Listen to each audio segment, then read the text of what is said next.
we're gonna call the meeting to order. We stand for the Pledge of Allegiance. I pledge allegiance to the flag of the United States of America and to the republic for which it stands, a nation under God, indivisible, with liberty and justice for all. Thank you very much. Okay. Next on the agenda is a moment of silence. If there is anyone that you would like us to lift up, please let me know. Council, anyone? Just ask us to keep in mind my neighbor Marty Welch, who's recovering from surgery. Okay, thank you. Anyone else?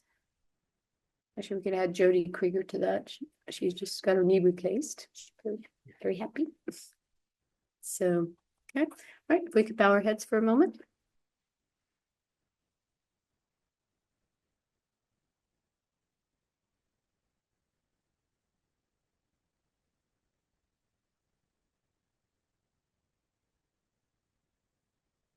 Okay, thank you very much.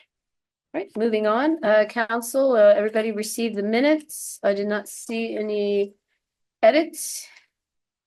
If we don't have any, if we can, we'll start with the town council meeting minutes for February 12th. I will take a motion to approve. So I move that we approve the minutes from the February 12th town council meeting. Okay, is there a second? I'll second. Okay, all those in favor? Aye. Okay, move down to the council work session meeting minutes for February 18th. Again, I did not see any edits online, so there's a motion? I move that we accept the minutes from the February 18th work session. Is there a second? I second. All those in favor? Aye. Okay. And then last, we have a special town council meeting minutes for February 18th for a closed session. Is there a motion to approve? I will move to approve the minutes of the February 18th closed session. Okay, is there a second? Second. All those in favor? Aye. Okay, thank you very much.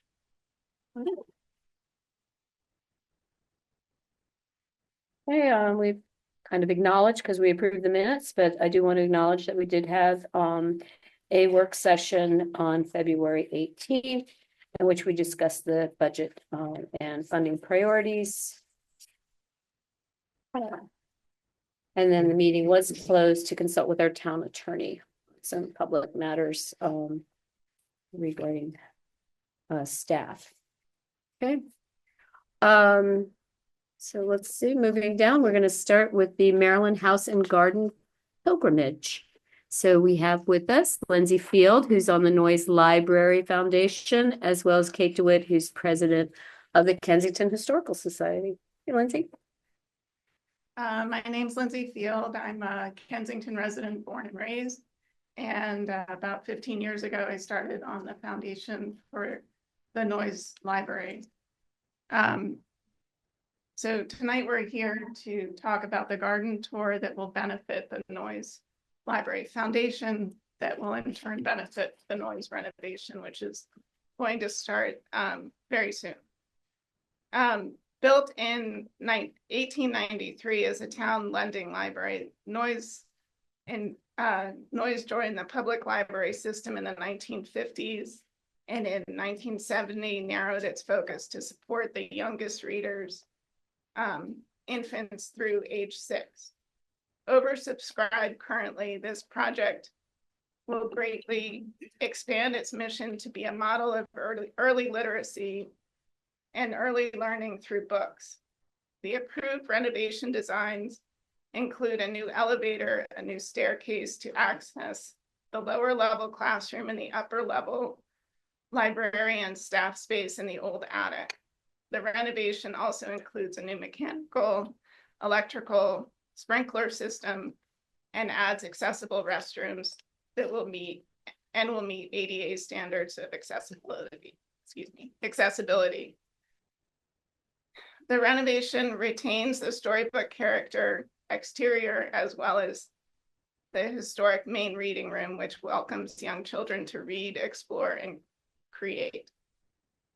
The expanded library will be home to the Jan Jablonski Early Literacy Training Center. This center will establish a site for training children's librarians, caregivers, and families to teach early literacy to our youngest readers.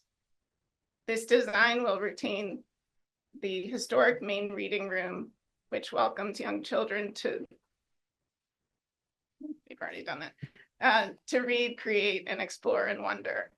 Our renovation will also maintain the historic exterior, with the elevator being the only addition. NCLF is charged with raising $1.8 million for the renovation, and the remaining matching funds will be provided by Montgomery County. Those goals were achieved in 2022, and we started the bid process soon after. The project is endorsed by the state and local historical societies, and also enjoys strong community support, and has been recently approved by the building construction department. The foundation was created in 1991 as the private arm of a partnership with Montgomery County to fund the operating expenses for the Noyes Library, which happens to be the oldest library in the Washington area. The foundation reaches thousands of Marylanders every year with outreach events. Honors include grants from the Edelman Corporation, the Fowler Foundation, and the American Physical Society. The foundation was recognized as a point of light by the National Point of Light Foundation, received proclamations by Maryland and from businesses and civic organizations. In the fall, the county put the Noyes Library renovation out to bid in the fall of 2024, and is just announced on Monday that they have selected their contractor, and we have a date coming soon of when the construction will actually start. We do not have that date yet. Can you say who the contractor is yet? It will be Washington Landmark. So Carl Vogelmeyer. Great. Also doing the Warner project, Warner Circle project. Great. So that was news on yesterday, actually. So Okay. Good. Yeah. And now Thank Kate's you. going to take over for the garden. Okay. So I'll try not, Kate DeWitt, Farragut Avenue. I'll try not to repeat what was in your handouts, but this is a unique opportunity. You look at what the Noyes Foundation has done in terms of getting community support, working with the county. They've done an amazing job. And this house and garden pilgrimage, they call it, I'll call it the tour for short, is a way that we can focus our energy and bring people in statewide to raise money for Noyes. And as I indicated in the handout, this has been going on for coming up on 100 years. Counties around the state will select a featured preservation project, will be the focal point for the tour. There's one tour per county per year. Each county's tour is on a different day. So that enables people to go to every tour if they want to around the state. They don't have to decide between competing tours. The way we're going to focus on this, and Tracy's made the invite, which we got literally 100% participation on, is create an all-town steering committee where we're pulling in representatives from all organizations in town to put the town together for this event, which will be in June of 26. So every once in a while, somebody thinks about it being this June, and it's not 26. And so everybody can take a piece of it. The Central House and Garden Pilgrimage folks are very well organized. They've got a guide, it's a how-to that you just can go through, and we can parcel out and deliver. The very cool thing about Kensington is we really have all the pieces together between what Noyes has to showcase the project. We've got all kinds of information and walking tours and explore Kensingtons and things that we'll just package together and have available for people to come. The objective would be to, have about 5 or 6 homes open. You can put other homes on the tour that are just for walk-bys. We'll do our public and private gardens. And with this kind of lead time, we can go out to the community and do some fluffing up. We can look at our public gardens and think, what can we do here to aim for June of 26? We can get homeowners engaged in what they might do to make their properties particularly appealing. We want to wrap in the greenscapes approach to, looking in our gardens, not just as pretty places, but sustainable places that help our environment and showcase how we're progressive in that regard. The tours, the pilgrimage people put together, they have timelines. They're very organized. And Kyle, who's co-ing with me on representing the Historical Society, we're going to a meeting tomorrow with the 25 tour chairs and the 26 tour chairs in Baltimore. But they put out this tour book, which is every tour described, what it is, how to get there, what to do, advertising space. And so everybody gets a statewide tour book. Tickets can be bought for a specific tour. They can be purchased online or they can be purchased day of. So we'll get not only the marketing that we'll do, but we'll get statewide marketing through the House and Garden folks themselves. The way we envision it here is Town Hall will be our tour start and probably where lunch will be. We'll identify specific homes. It's pretty walkable, although we're planning on having some shuttles that could take people from the historic district to the train station over on the west side of Connecticut for some home tours and, just help people to be able to park once and tour all around. It's, as I said, one day. The incentive for us, and I love the way they do this because I know we can hit it out of the park. Your distribution from the funds received, so they put all the money from every tour into a pot, their costs come out, and then it's distributed out to the preservation projects. And it's distributed in proportion to the amount of money that you raised through ad sales, ticket sales, and a couple of other ways that you can raise money. We know we can do this. I mean, we're very good at promoting events, and we know we can do our own marketing here in the region and saturate that in addition to the town support. So last time in 24's tour, they raised $115,000, of which one project got $70,000. So I think we can do better than that. So this is a way then for us to show off our town. We'll bring people in that'll see our merchants, they'll see our eateries, they'll, enjoy just all parts of Kensington. It'll be beneficial all the way around and put us on the map statewide. I think, there's people in our region who haven't spent the day here, and so they'll learn something. But we'll kind of be up there with other preservation projects around the state. I think it's very exciting too, because Warner Circle should be completed by this June of 2026, or people should be living there, I would hope. Well, and that's a great, even if we can't have people go in the lobby, right? But they'll be able to preservation project to showcase.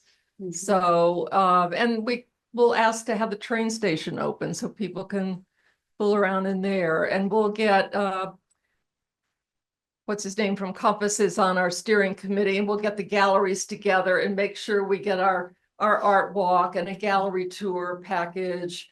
We'll have an option for lunch here, which could be a fundraiser for another group who wanted to sponsor lunch, but we'll point them to our eateries. We've got Kensington Can and Antiques Row both on the steering committee, so we'll make sure our merchants know how to get people to come and view. Well, it's going to be a lot of work for the steering committee, but the individuals who can volunteer for that day is, there's going to be lots of volunteer opportunities, and certainly you can give one day back to your town. Yeah, and we're thinking with, the groups that we have, they all represent their own constituencies or their own members. So Mhm. they can pull in volunteers. Each house that's open will have docents. We'll have cashiers at each house as well as here, so people can ticket anywhere around, but we'll have hostesses and docent types in any place that's open. So it is a great way for people to sign up and show up. That's The great. work that's going to be done ahead of time will start pretty much after tomorrow, when you say, because we got due dates. They give you due dates. So we get our house selections, our homeowners to agree, we get photographs, we get descriptions, we get tour write-ups. We're going to work with Alex and the rest of the town staff on the whole parking signage, but they give us the whole signage package. There's a lot of stuff that comes out from them that Right. helps us put it together. Well, I think it's very exciting. We'll be introducing our budget tonight, which will have some funding in there to help support the program, which are the tour, which will also be, we will add that into the amount of funding that we have donated to Noise, so that it's part of that package. Yeah, I had one of the board members of the House and Garden Tour over to, I gave her the town tour, and it was refreshing to see the town through her eyes. And this is somebody whose business is preservation and historic That's true. We're properties. kind of all used to. Yeah, but I think we actually ran into Yukon. This was a little over a year ago. And she was so taken with town hall. We hang out here. Well, people who see it are very taken by it. And the examples of our architecture and our gardens and everything. She just was really excited to have us on the tour. So, Council, do you have any questions for Kate or Lindsay? I just Okay. back up one step. Are we selected as the town for 2026, or are we in competition with other from Montgomery County? we are selected. Okay, great. The 24 tour of the county, and I look back through the tours to see what towns had tours. Mostly they're properties that you have to drive from one to the other. The 24 tour in Montgomery County was Glenstone. The preservation project was the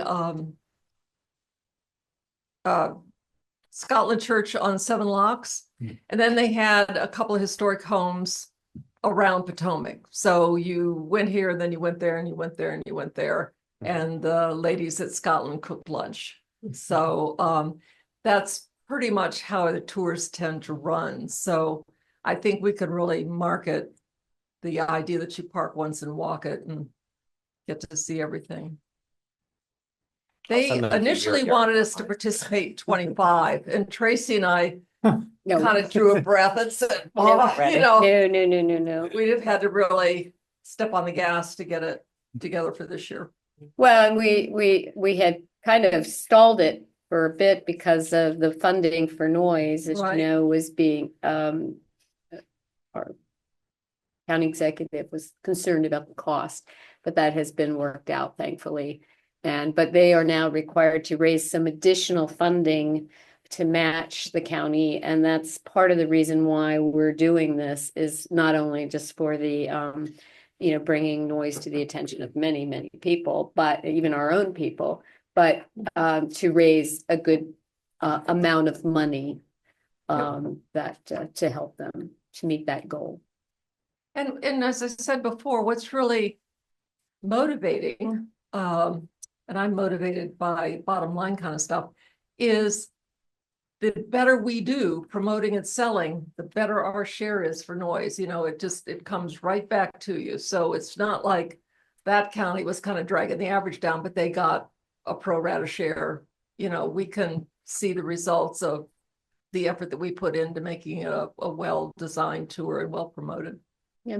Any other questions from? Yeah, I know you're meeting tomorrow, and thank you for putting in the time and effort to bring this to our community. The timeline, I'm curious if they've let you know yet when you will need to start marketing, just so we can have that in mind. Absolutely. Do you know yet? Well, yeah, I mean, I can, the way the timeline works is they walk you through between literally April and June of next year. So they've got a timeline of deliverables that have to get to them.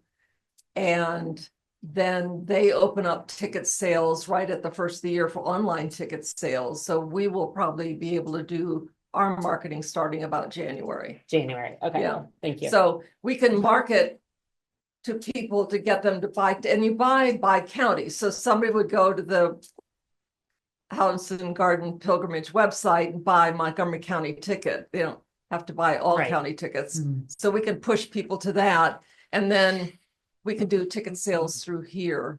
And there are other ways to raise money that we can do locally too. Great. Promotional stuff. Okay, great. I just had a Go ahead. question. No, So, no. no, also echoing, thank you so much. This is very exciting. We haven't had this before in the No, town, right? Okay. and I Very couldn't figure exciting. out why. I got wind of it and I thought, why aren't we that? Yeah. Well, it's exciting and just curious. I know you may have said this and sorry if I missed it, but how many people are we expecting or hoping for? I will, Kyle and I are gonna suss some of this out tomorrow, is to get an idea of what ticket sales, I mean, if you took the revenue that they distributed divided by ticket sales, you'd get an idea of how many tickets overall. I can't answer that right now, Okay. but we'll be able to get a feel, I think.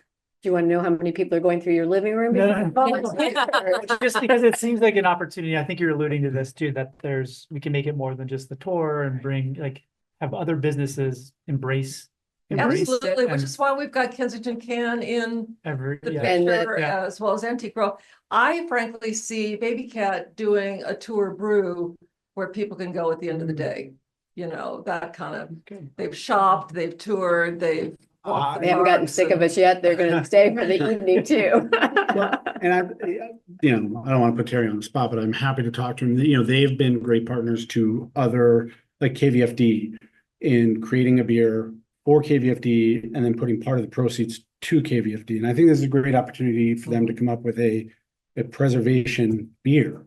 Yep. And a timeline where when that's on tap, a portion of that maybe could go toward our fundraise. Mhm. So. No, that would be great. I mean, Mhm. considering how many children attend Noise Library, I mean, Yeah. that attend Baby Cat. Yeah, that's right. Just two more quick questions. Yeah.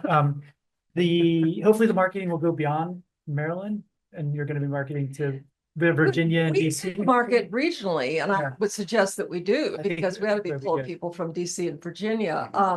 And when you think about the state, I don't know what counties are gonna be on the 26th tour in addition to us, but if there's some that are, I don't know, adjacent to Delaware or something, I would imagine marketing would push that way. We can push it to Virginia. We'll find that out. Good. The last thing is just to think of the event planning part of it. You said it's one day only. Well, is it rain or shine? And if there's a rain date, is it the day after or will it be? No, it's rain or shine. Okay. We'll do it on a Sunday, so we have the parking and not the farm market and stuff like that. The tour is actually, I think, 10 to 5. So Okay. some Sunday businesses will have to think about being a Sunday business and, that kind of stuff. But yeah, so if the tours for 25 are Queen Anne County, Southern Anne Arundel, St. Mary's, Washington County, and PG County. So that's, 1 day per tour, and that's the day. So we're gonna have to think about how to influence the weather. We're gonna have to put a lot of juju on the weather because, Yeah. Yeah. Thank you. We picked June, by the way. First Sunday in June is the aim, because we thought a lot about when is the best garden look. It's not too hot. It's usually in the May, June timeframe. So you don't get into the July, August heat and Yeah.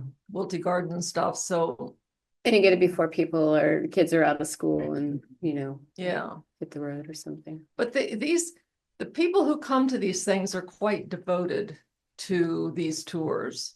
They're really hardcore preservation, historic home and garden peeps. So Well, we definitely have some beautiful homes to show, and then Noise hopefully will be under construction, so there will be kind kind of cool things just to see at that being done. The woman I had over was enchanted by noise. Yeah. You know, she just thought it was such a good story, so lovely, so charming that, you know, it'll have appeal as we do our entry for the book and create our own marketing material. I think we'll have a great presentation of the way you could spend your day in town and what they'll get from it. Great. So Kate, just a couple of things. One, I mean, this is a huge undertaking. Thank you to everybody who is volunteering. I'm sure you have thought of these things. Like, we have MMCTV, you know, what things could they pull together either from their archives or new stuff produced, because they have a year and a half Exactly. around the historic properties, to compile a digital version, you know, that can be used both before and after the event. I'm sure they'll be all around town on the day of. Exactly. And one of the things, you raise a really key point about having this time frame is, you know, we don't want to get lazy about it. It's a real opportunity for us to do some things now to embellish the tour and have in place for after. Mm-hmm. So I think as we get our material prepared for the tour book, we need to be having links that people can, as they look at our tour, they can go link up and look at some of these things and get teasers and get background. Mm-hmm. And if we have lunch here in the drill hall, I think that becomes then a big display things. We could be running things on loops. We could have, you know, the Warner Circle story material up there, you know, all kinds of things that will give them a background grounding into the story that we're telling. Yeah. And similarly, now that we have Lisa, the town's archivist, who can, as we know, the tour route can be helping to pull out all of that. She's on our steering committee. That you are smart people. Yeah. And what we would like to do then the day of the tour, around the time that the people would be here, is that we'd have the archives open so that people can tour. But certainly she's going to be a big help in pulling best pictures of and helping us, you know, pull the materials together. The last one, pragmatic, will be parking. So just as you talk tomorrow about how many people might be coming, you know, what does that mean for vehicles? What have they seen in the past? Just so that as we talk about parking tomorrow, you know, whether, you know, wayfinding is one thing and mapping is another. Sundays mean some of the church lots aren't available till after X hour. Right. There's other places where we, you know, can reach out to property owners and just, we got a lot of time, but get a sense for how many vehicles we might need to accommodate, just so we can help get people parked in the right place. Because then I think, you know, and they ask you to provide parking directions for the tour book. And obviously, you know, we'd have that set up. And I think, yeah, we're going to have to look at pockets. And we've talked about having a shuttle anyway. So that shuttle could move to some parking points. And everybody's not going to be here all at the same time, but there's going to be a moment where the people who come earlier be here and the people who come later will be here, and there'll be this moment. They'll have to figure out. Well, I know They somehow. can park on Farragut, right, Darren? Sure, it's wide, it's good. Yeah, very wide. Somehow, some way, I know the 8K race, John Seabreeze has it down on parking. So, because lots of people come in with cars, you know, they park at the HOC. He's got it pretty down on where people know that they can park. So he might be a good one to touch base with too. Please feel free. Any ideas, random thoughts, questions, just pop them to me, or people that you want to make sure we're including as resources to the project. Okay. Just, you know, All right, flush it all out. This is really an all-town exercise, so we're pretty anxious. I think that's going to be one of the nice byproducts of the tour is we've all oared the boat together for this treasure in our town. Well, we're very excited. So let me just see if there's anybody in the audience or online that has a question for Kate. Is that Connor or Alan? Alan, did you have a question? Yes, just a quick question. Alan Simon on Calvert Place. Are you going to include any of the town parks in the tour? Is that an option as well, or is it Yes. strictly houses? No, no, we're gonna make a big point, being a Victorian garden community, that our private parks are important, but our public parks are gonna get featured. And that's where we're gonna start talking more about how the Greenscapes and Sustainable Kensington are working to have our community green space be environmentally sustainable and, talk about not just making pretty parks, but doing right by our parks. Sounds great. Thank you. Mhm. Okay. I don't see any hands, so I think we're good. Thank you, Kate. Thank you. I failed to acknowledge some Boy Scouts that are here. I apologize. Is there somebody who could quickly come up and just say from what troop you are from and why you're here? Yeah, you have to come. I'm sorry, you have to come to the podium and just give your name, and don't need any other information, but maybe your troop number would be great. Sure. We're from Boy Scout Troop 8. We meet at the Women's Club in Chevy Chase. My name is Scott Wunsch. I'm one of the Assistant Scoutmasters. And these scouts are all here because they're working on communications merit badge. So they're paying attention to how well each of you communicate. Great. Thank you very Thank much. you for having us. Thank Thank you. you. Oh, Charlie. I better win, Charlie. Okay, I am going to, because we have people online that are here to speak, I'm going to go ahead and move 4. We'll come back to 3. So Nate and Ann, you have invited a couple of people to speak to us regarding the Resilience Action Plan. So I'm going to let you guys take over. Okay. Thank you very much, Tracy. And thanks to Laura Mondragon from the Green Bank, as well as Tracy Kaufman from the Pre-Collective. I think she was on here. I'm not sure. I see her, yeah. Okay, I didn't see her up there. Yeah. Who've joined us today to answer questions around our stormwater resilience action plan. So just to give a little history, and then I'll come over to the end and see what I miss. We've worked with the Green Bank here in Montgomery County very well and very closely over the last year and a half or so, mainly on climate change mitigation, like reducing greenhouse gases and what we can do with Sustainable Kensington, our Sustainable Kensington Committee, to look at energy efficiency around the way we use our buildings, as well as things like our HVAC system. So they've been very generous with their time and also finances to give us grants where we kind of chip in a little bit, but then they help to bring us some analysis on what we can do better. So Laura approached us back in November about a new program that she was kicking off that was related to the resilience side of the climate change equation. So how can we be more prepared for the impacts of climate change? So they had a new partnership they were forming with this consulting company called the Pre-Collective. And I mentioned someone from the Pre-Collective is on the call tonight. And they wanted to see what our resilience needs might be. So we went back to our Sustainable Kensington committee and said, hey, what are the priorities? We think they're probably stormwater, flood risk management. Those are the #1 issues that we face as a threat from climate change. And we agreed, and we got together and put together what we would want to do as a town to better be prepared for these risks moving forward. So what you see in front of you is the scope of work that was put together with those inputs. That was there were some discussions with the Green Bank then and the Pre-Collective to think about what kind of work we want to do together. So the way that it is, it's structured, and it was in the packet and it's probably back there if you wanted to take a look. But the way that the scope of work is structured is really around a couple things. First, let me back up and say the goal of this whole thing is to be able to strategically tackle these issues in a more holistic and proactive way, and to be thinking ahead a little bit more, basically. And also how we finance these things that we want to do to prevent stormwater challenges and flooding challenges in the future.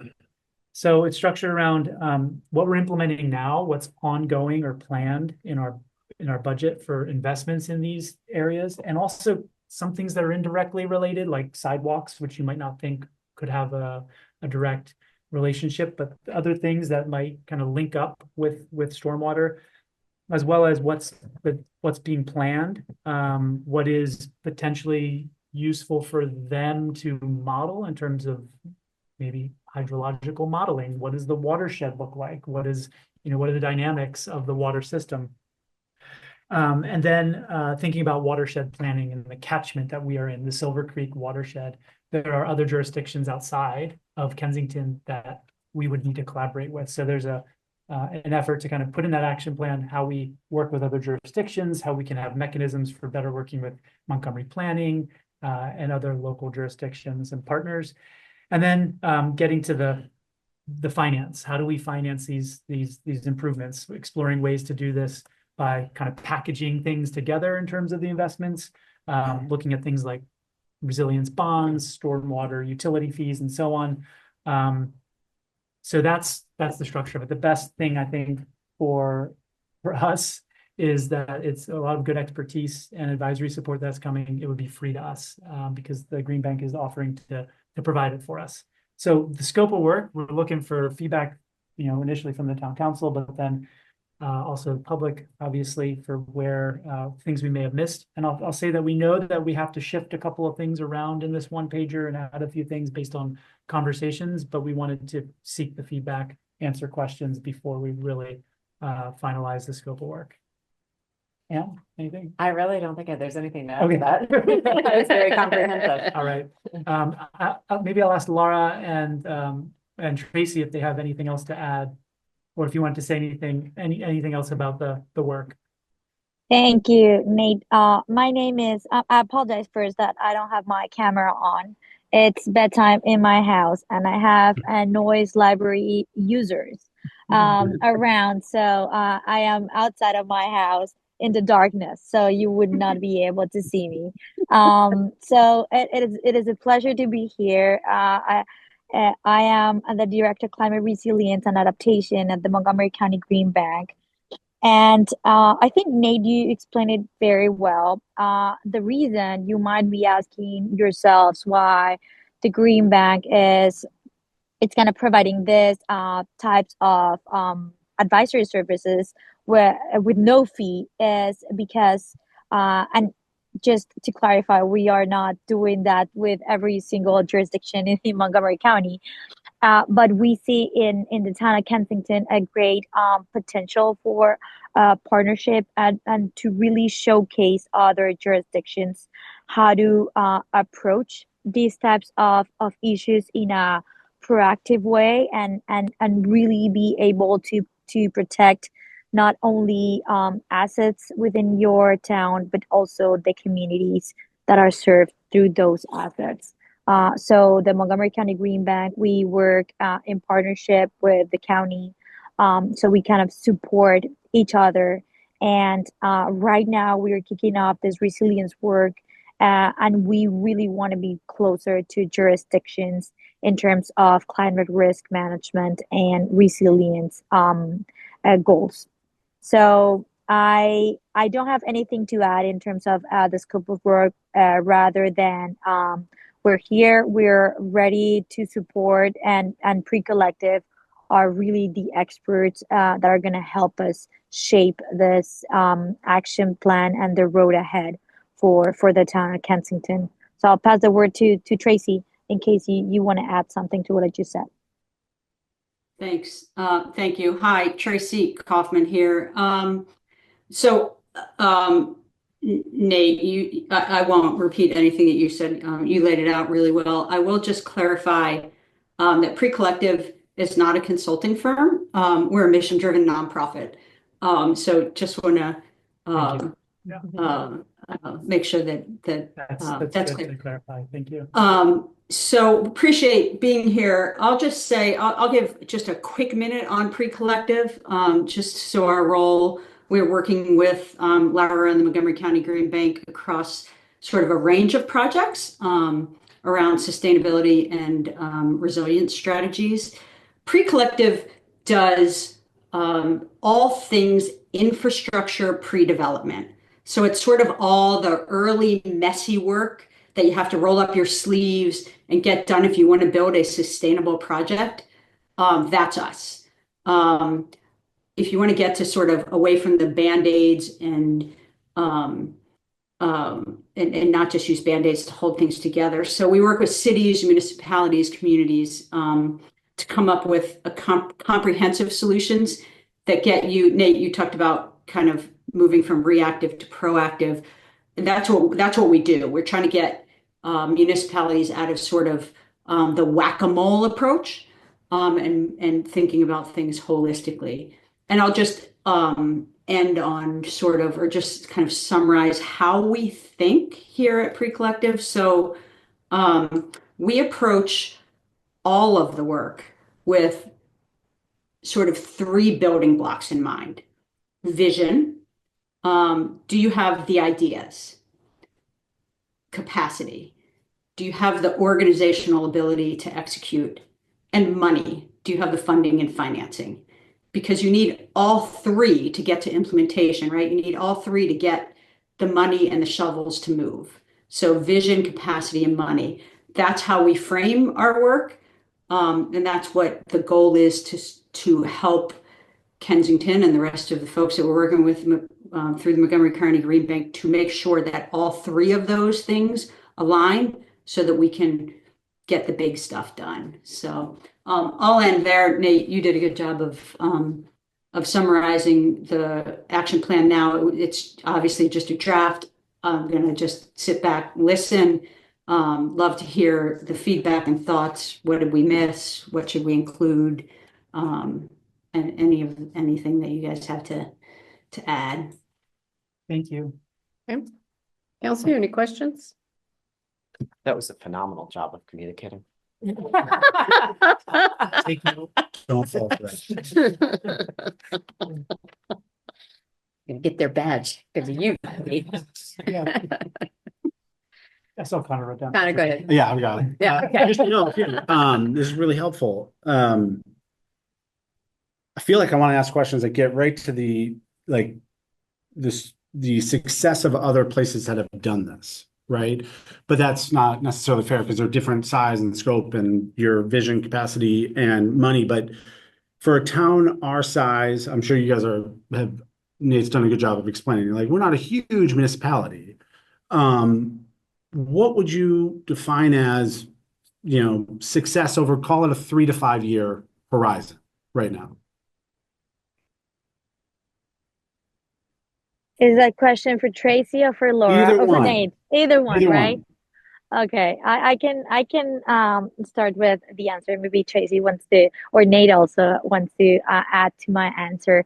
So it's an interesting question because resiliency is extremely hyper local, right? So it's very difficult to compare between two different jurisdictions that are facing different hazards and that have different profiles in terms of communities they're serving and the assets that community has. So for me, in the short term, I would say having an action plan with very concrete goals and implementation paths is already an outcome. Identifying beneficiaries around those actions will help us to identify financing mechanisms. And by financing mechanisms, I don't only mean grants. I mean also low-cost financing that will bring return to the town of Kensington in the medium to long term of those investments. So if we are able to identify those actions, really set the path for the implementation of those actions, and really be able to identify beneficiaries around those actions, I think we are very much ahead of the curve in comparison with jurisdictions wanting and trying to move the resilience boat ahead. Tracy, do you want to add something to that, or Nate? I think that was great, Laura. The only thing I would add, or maybe sort of underline what you said, is the sort of the magic is where you save money or reduce costs and create a public benefit, and that's where Pre-Collective has a deep and for the record, not me at Pre-Collective. I'm the newest member there, and I'm still learning the ways, but Pre-Collective has this deep brain trust of being able to identify those places where you can reduce costs and create benefits. And so that I think that's if we can help Kensington do that, it would be a huge win. And sort of sustainable, not just one-offs, right? But something that's sustainable and perpetuates itself. And Tracy, on that point, and to take it back to Connor's question about a comparable example, I know it's not the same size as Kensington, but I remember in our conference call, I think it was Hoboken or Jersey City, Yeah. and you had some very concrete examples of how you went from Yeah. the plan to the financing to the cost savings and the public benefit. So if you could just share some concrete examples, that'd be great. I can try. And so again, I'm super new to Pre-Collective, but my understanding of that Hoboken project, so, you know, it was after Sandy, and big floods, obviously in Hoboken, New Jersey, always happen. And big flood, obviously, destruction after Sandy. They're trying to rebuild, and cities trying to figure out how to what happens next when the next storm comes. And Pre-Collective was part of a team that went in, and instead of just sort of building a bigger wall or trying to figure out how to do disaster recovery afterwards and do cleanup, they really solved the problem and built and this is where I'm going to get out of my depth, so I really apologize here, but instead of sort of stopping the water from coming in, they controlled the water, and they built a big public park, and underneath and a parking lot, I believe, and underneath that collects all of the water that comes in during the floods. Like Shalini has talked to the head of Pre-Collective, talks about like a massive bathtub, and I can't tell you how big it is, but she would know. And it contains that water. On top of that basin is a parking lot, so there's parking fees that then pay for that. So I probably just told you everything I know, but the success of it, it was a success, so that in and of itself was amazing. But what never happens in this kind of public policy, which is so exciting, is New York Times came out during the next big storm to go to Hoboken, you know, when they have the other reporters out there and they take pictures and they tell the disaster stories, and it didn't happen. Right? For the first time, the flood in Hoboken didn't happen because it worked. What they did, what they built worked. And so the New York Times actually wrote the story around the flood that didn't happen, which is, you know, they never write the you know, what didn't happen story. So that's probably the extent of what I can tell you about that. And I may have mischaracterized some of it, but the gist of that story is exactly what happened. And I'm happy to get you that case study, and we have many others like that where you're not doing the Band-Aid, but you're doing the hard work and financing it and saving money over the long haul. And that's the idea, was bringing together, again, sort of circle back around, bringing together the vision and the capacity and the money to make it all happen and to solve the problem in a proactive and a comprehensive way. I was just actually gonna just add up a very quick, because you just mentioned it, Tracy. It was not about the Band-Aid, but really a comprehensive plan that not only mitigated the risk of flood for future storms, but also brought economic development for the area. And it was a boost in terms of for businesses around Hoboken. And it was it brought green jobs. So it's also, it's not only about like protecting communities and assets from flood, but also what those actions are bringing with it in terms of the return, which is not only on like a financial return, but also on different shapes that with a very comprehensive strategic action plan, you're going to be able to see in more tangible ways. Right. And the trick is sometimes aligning the people who are benefiting aren't the people who are paying for those interventions, right? So there's tricks there.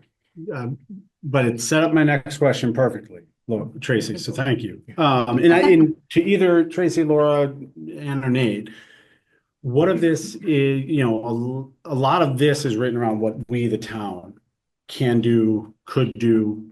What about in relation to our residents and their properties, right? So you have a little bit about like rain gardens and programs that Montgomery County already does and the education around those, but we've talked a lot about, we've made a real push on the town's tree canopy and we planted literally hundreds of trees, but are starting to run out of our land where we can plant trees. It's really trying to get trees and an expanded tree canopy into our residents' yards, right?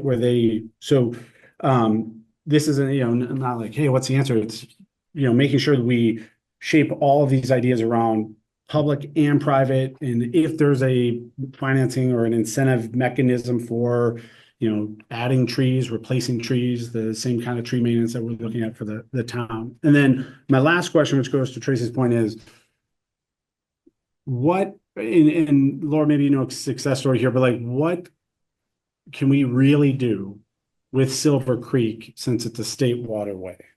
How much engagement and impact can we have on the creek, or is it just that we need to bring the state in as a partner on all of these things? Well, it's interesting because Cabin Park, where she was talking about a parking lot with a big thing underneath to hold all the water, we mentioned that to the county, and of course the county doesn't want to pay for that. I felt Matt turn in his chair at that very comment. And of course, there's nobody paying to use the park, so like a parking lot where people are helping to finance that. But it was this is the floodplain. Maybe put the water underneath.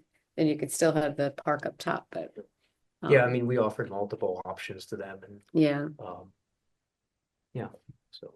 Well, on the first question, about private property, it is something that we've discussed in the Sustainable Kensington Committee, a desire to do almost an inventory of the hotspots for flooding that are private property, education and outreach on what could be done with property, and even, technical assistance on what could be done to reduce stormwater runoff, capture stormwater, and incentivize putting, whether it was trees or rain barrels or swales in place, leveraging existing programs. So I see this as a way, we've had that idea and we haven't really moved forward on it yet. So I see this as a way to get that idea, off the ground as part of a proactive approach. Yeah, I think that's the intention is to bring them together, because you raise a good point. We're talking about mostly incentives from the public side of things, but we should think of how we as a public entity could incentivize those sorts of behaviors too, or work with the county to do it or other partners. And to your point around the state, I think it's just something we'll need to add to the scope of work. Just any partner that has some skin in the game or has some sort of regulatory authority or impacting us or impacted by us because of the shared watershed, then they should be in part around partnerships and program development. How do you view us moving forward with this? I mean, I think we need more than just this discussion. Well, I think my understanding is we move forward with saying, yes, the scope of work's generally good, give us the green light to refine it a little bit with the feedback we got. And then they'll pretty quickly start to work on it. I think if we were to have a budget forum, we would be inviting them to come and listen to the different investments that. Well, we do plan to have a budget. We'll talk about that later. Good. So, so they'll be invited to come and listen and do a lot of behind the scenes work. I think it was one thing that was really nice to hear from them when we had our call was that they're hopefully not going to inundate you with a bunch of requests and meetings. Some of the stuff will be needing to kind of pull out of the people who have that information, but they're not going to overload us in terms of meetings and reviews and so on. So we'll probably map out a plan for implementing this. I guess it'll be less than a year, hopefully a couple, maybe 6 months, but they can speak to that for how long they think it would be. And then we'll come back and check with you on what the plan's looking like. And then we go into implementing it. That's the overall. Okay, and the cost is covered through a grant? Is that what I understood? Yes. Not the implementation cost. Yeah. No, no, I understand. I understand that. Develop this, yeah. Okay. But you guys are working on that. Yeah. Part three, Part of finance this, it. yeah. Powerball. They're planning on federal grants. Not. Okay, okay, well, let's plan on, working with them as far as coming to our budget forum once we've had that, set that date. Okay. Are there any other questions? Any questions for the council? Anybody out in the audience have a question? Go ahead, Lindsay, just come up to the. I'm sure you already know this, but Montgomery County has a shade program. Okay, I got 5 trees in my yard, 3 or 4 in my mom's, and then also in Perry, we had 3 or 4 trees, and they're pretty quick. Yeah. Right. It's not too bad if people sign up ahead. Yeah. We actually have a program in the Yeah. town that people could get a tree on their own private property. Yeah. And I was pretty happy because I could get up to 7 trees on my property because the way that it's, I mean, they want to take over areas that you might not necessarily want shade. You want a soccer area for your kids or something, but it was a nice experience all 3 times. Mhm. So Good. Thank you for Thank sharing you. that. I forgot to mention that the Greenscape Committee did some work to identify all the incentive programs, and even worked with Alex on town staff at ways that we could enhance incentive programs. So we've got some of that ready. Al, I see your hand up.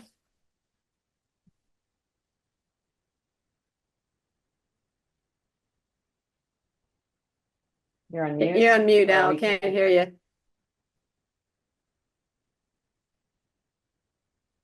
No, oh dear. Do you see what the Yeah, problem is, Alex? He's not on mute, but it's not, your microphone isn't being activated by Zoom. Obviously in a car. Yeah. No, still can't hear you, Al, sorry.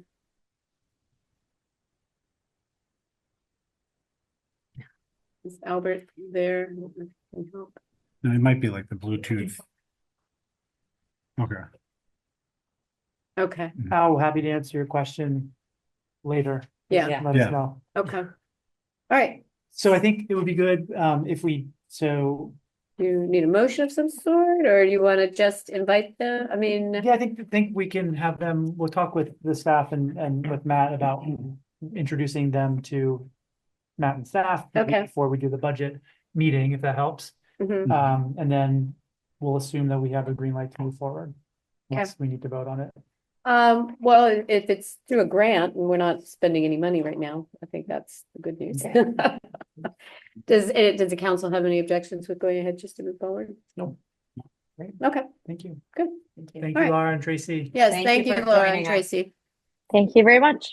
Okay. Thank you. All right, bye-bye. Right, okay, let's go back to number 3, which is the 3740 University Boulevard proposed cannabis dispensary. I think everybody's seen the emails, particularly on the listserv, which is a private way of discussing things, but most people see it. And we have looked into this a little bit. Sue Ellen, do you want to, I know a lot of our residents whose property adjoins the 3740 University Boulevard property have asked for assistance on that street particularly, and it's our understanding that we have no authority over this, if you want to. You do have some zoning authority, but it doesn't extend to this. Right, yeah, we have on housing, right, residential, Commercial, right. and that resides with the county by Okay. state law. And we did discover, I think within less than 500 feet, there is a church. Place of worship. A is the place of term. worship. Correct. So located at the building just to the south is a place of worship that is registered. That's their address. They meet there on weekends. That seems to fall within the statutory limit of the 500 feet. And so the thing is, because it is, I say place of worship because that's the language they use, but also because they aren't using a traditional house of worship where it's a They're renting an church office. or a synagogue, They're they're in a renting space. commercial office space, they may have been overlooked by the broker. And so to have that explore that, they may not, that location may not meet the distance requirements that are required by the Maryland Cannabis Association.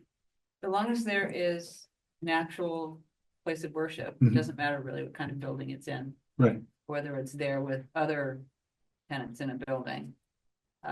If it's within the prohibited distance, then it can't be placed there. And that's what we believe we have identified. So they should not get a UNO Mhm. issued if they're within that. I believe the license is still pending, is that right? Because we found out about it just like everybody else. Because they, we don't know when commercial properties have changed over. I mean, as far as tenants are concerned particularly. We don't give licenses and we usually find out just by word of mouth or talking to the owner of the building Mhm. lets us know that, particularly restaurants are coming and they want us to start promoting them.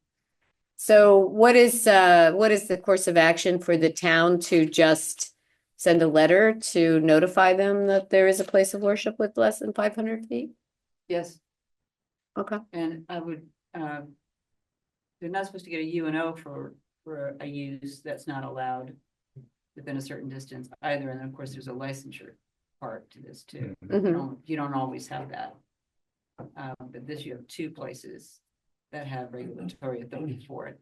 okay, So I would let all of them know that Okay. there's a church there. okay. I was at home, U and O is use and Use occupancy. and occupancy. So Mhm. apologies, yeah. No, Yeah. sorry. Would you write that letter for us on our behalf or? Certainly. Okay. Work with Matt. Okay, so we should get that out pretty soon, just because, So do you have a copy of what we did write and post out? I'll send it to you. I don't think so. It's I got, the just because directions. it's got most of that research already done. yeah. So you have the addresses. I'll draft a Okay. letter and send it to Sue.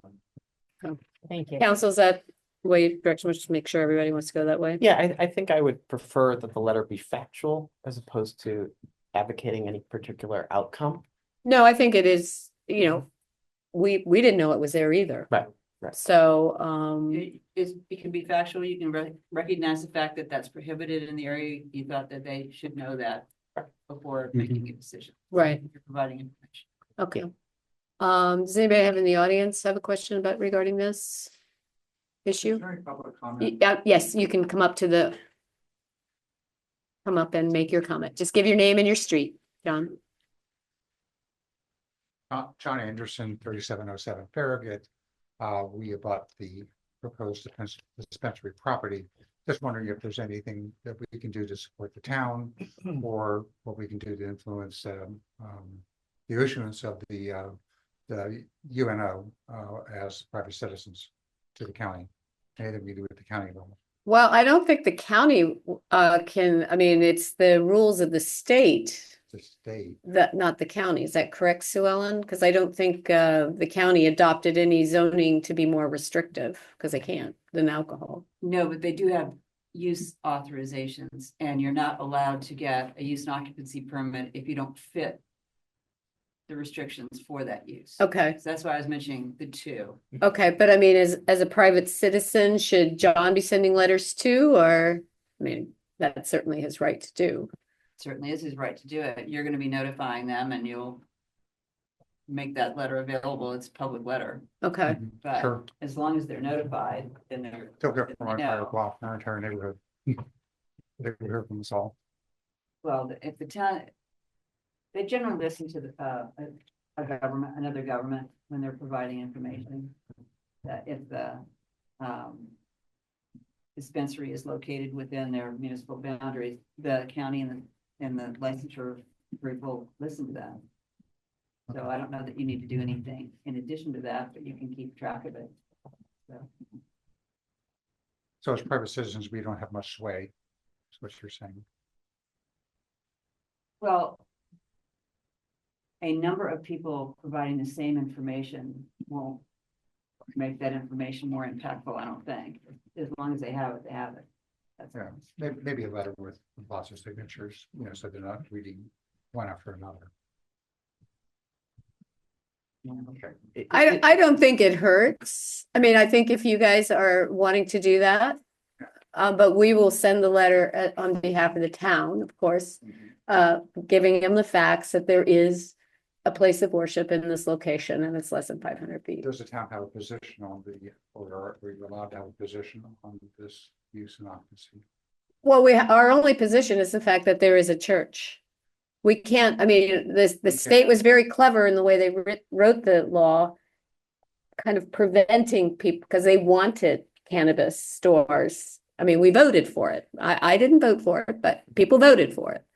And so, we have to follow the law.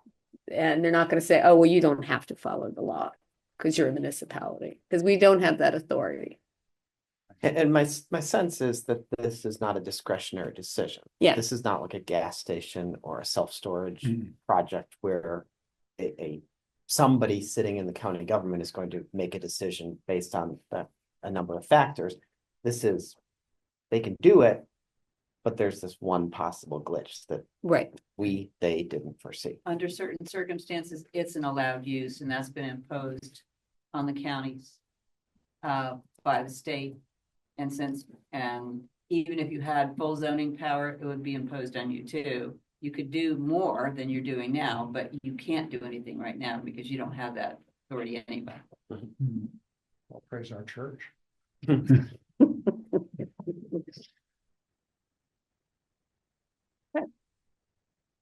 Does anything, if the church were to leave that building, for them coming back the next year?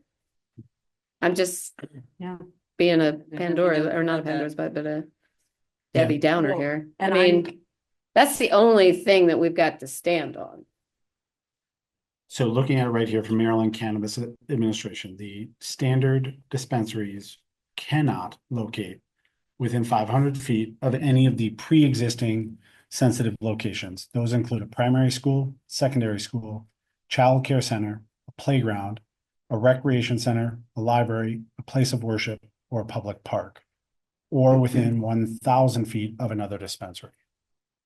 Isn't it also within 500 feet of the Kensington Heights Park? It is not. Isn't it? 500 feet is not as far as you think. It gets about mid-block on Farragut. I've measured every one of them, to everything within the town. It is really not as far as you think. Okay. My question is whether anyone is aware if the county council has been considering, or other parts of the county government have been discussing any additional zoning restrictions like the ones that are authorized for local jurisdictions to pursue. I just haven't seen if this has come up yet. Yeah, they're not going to give us any more Yeah. power. Not That they would give the municipality, but the county itself. Oh, the would county impose itself? restrictions around residential areas. I haven't, but to your question posed earlier, John, of what can private citizens do if you want to reach out to your county council elected officials? What Ann is speaking of is local jurisdictions may, if they regulate and do zoning over those properties, they could pass ordinance, they could increase the distance between dispensaries to as much as a half mile. If they were to do that, I mean, the town of Kensington is a half mile square. It would mean we'd probably end up with one, if any. They could also pass an ordinance to establish a 100-foot distance requirement between a dispensary and any area zoned for residential use, such as your property, your neighbor's property, your other neighbor's property, right? So it would make this location at the SunTrust not a viable location because it abuts residential use. Yeah.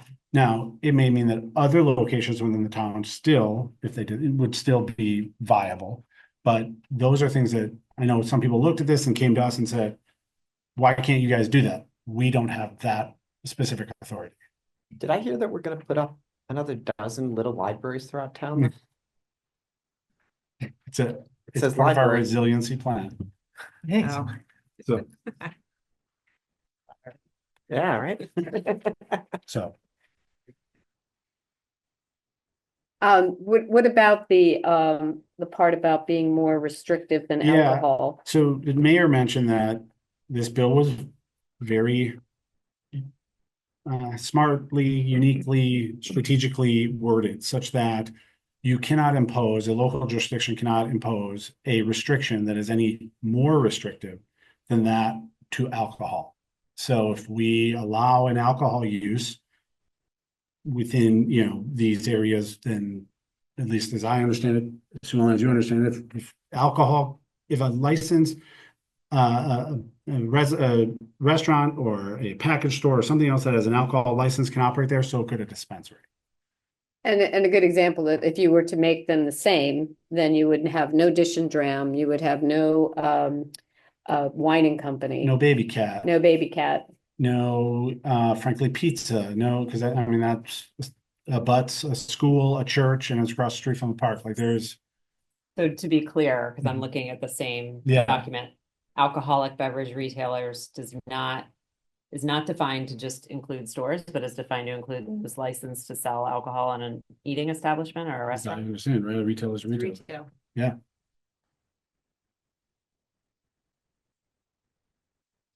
So. Any questions from the audience? Any questions online? Okay, so we're gonna go ahead and write a letter to those two places and to the state and to the county, correct? You're leaving already? Oh, well, they heard the best part. Communicating, lot more to do. Thank you for. Thank you so much for coming. Charlie, how do we find out who won? They only heard from Nate. They only heard from Darren, Darren. our winner. Thank you, guys. Okay. All right, thank you very much. Thank you. Thank you. All right, so let's go down to number 5, more housing now. We all, except for Darren, were attended the More Housing Now Town Hall. It was very interesting. We've now posted the link. If anybody who wants to watch it, it's available on our website, as well as Carrie and sending it out on an e-blast Thursday, tomorrow. So the question is, do we want as a town to say anything? They've extended the time period in which to provide feedback, since municipalities, don't meet on a regular basis. Is the village sending anything? They are, and so is the town, Okay, and a number of the sections are too. Some of them are could not get it done before the hearing. right. Mhm. Yeah, that's why we were given the Right. extension. But they are providing information and feedback, and I know I can provide a copy of the villages. And there's kind of general agreement about what the areas appear to be, although each jurisdiction has its own particular interests, depending on where they are with the corridors. But some of the things that people tend to agree on is this should not apply to historic district properties. There should not be any chaining of properties, trying to go deeper than one lot, or amalgamating, putting properties that are next to each other together so you can get more and more density through that. Mhm. So there's a number of things that a lot of the municipalities seem to agree on. I think that there is at least one municipality that's still of the opinion that there should be just an opposition.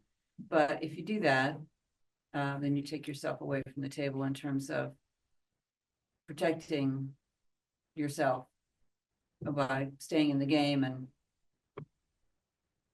doing part of the negotiations. I didn't feel like the areas in which they had identified in Kensington were that's Yeah, we have 7 total lots. yeah. I mean, that's, yeah. I mean, you're depending on like the Warner Presbyterian to sell their Mhm. church. And this is, I think, Temple Emmanuel.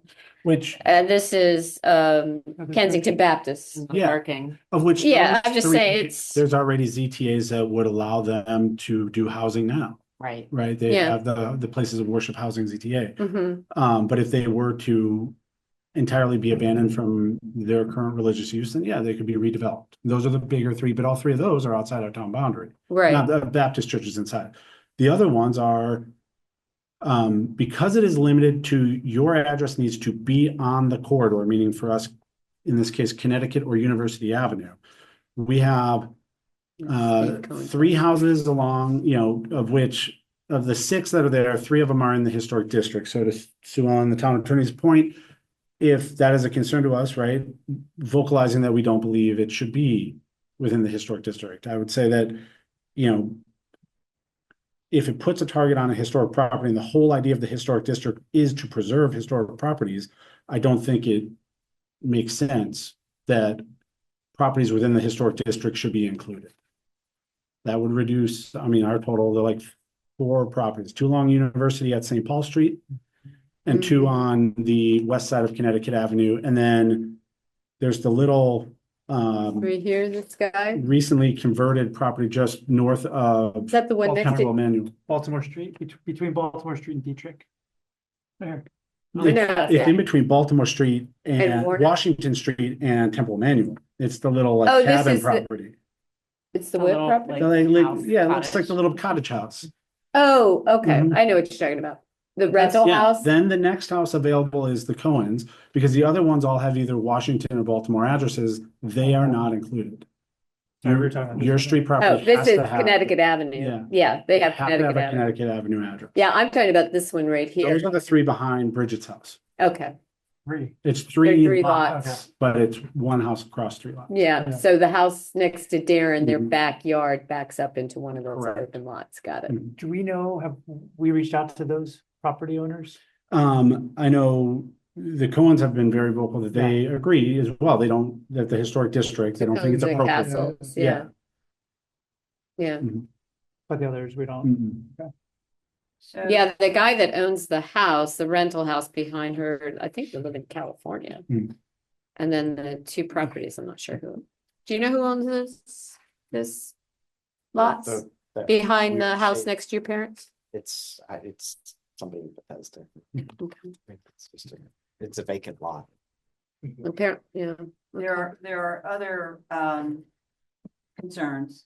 One of them is to make sure that the development continues to, first of all, actually, that instead of just referencing various road types, provide a diagram, just show what you're talking about instead of making people go look it up. Okay, well, they said 2-lane roads don't count. There wouldn't be anything on a 2-lane road. That's what they Right. said. Yeah.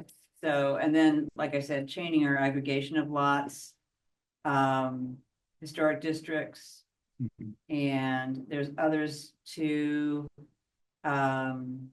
maintaining the site plan review process. I think there's been some suggestions that that be done away with, and it should apply so that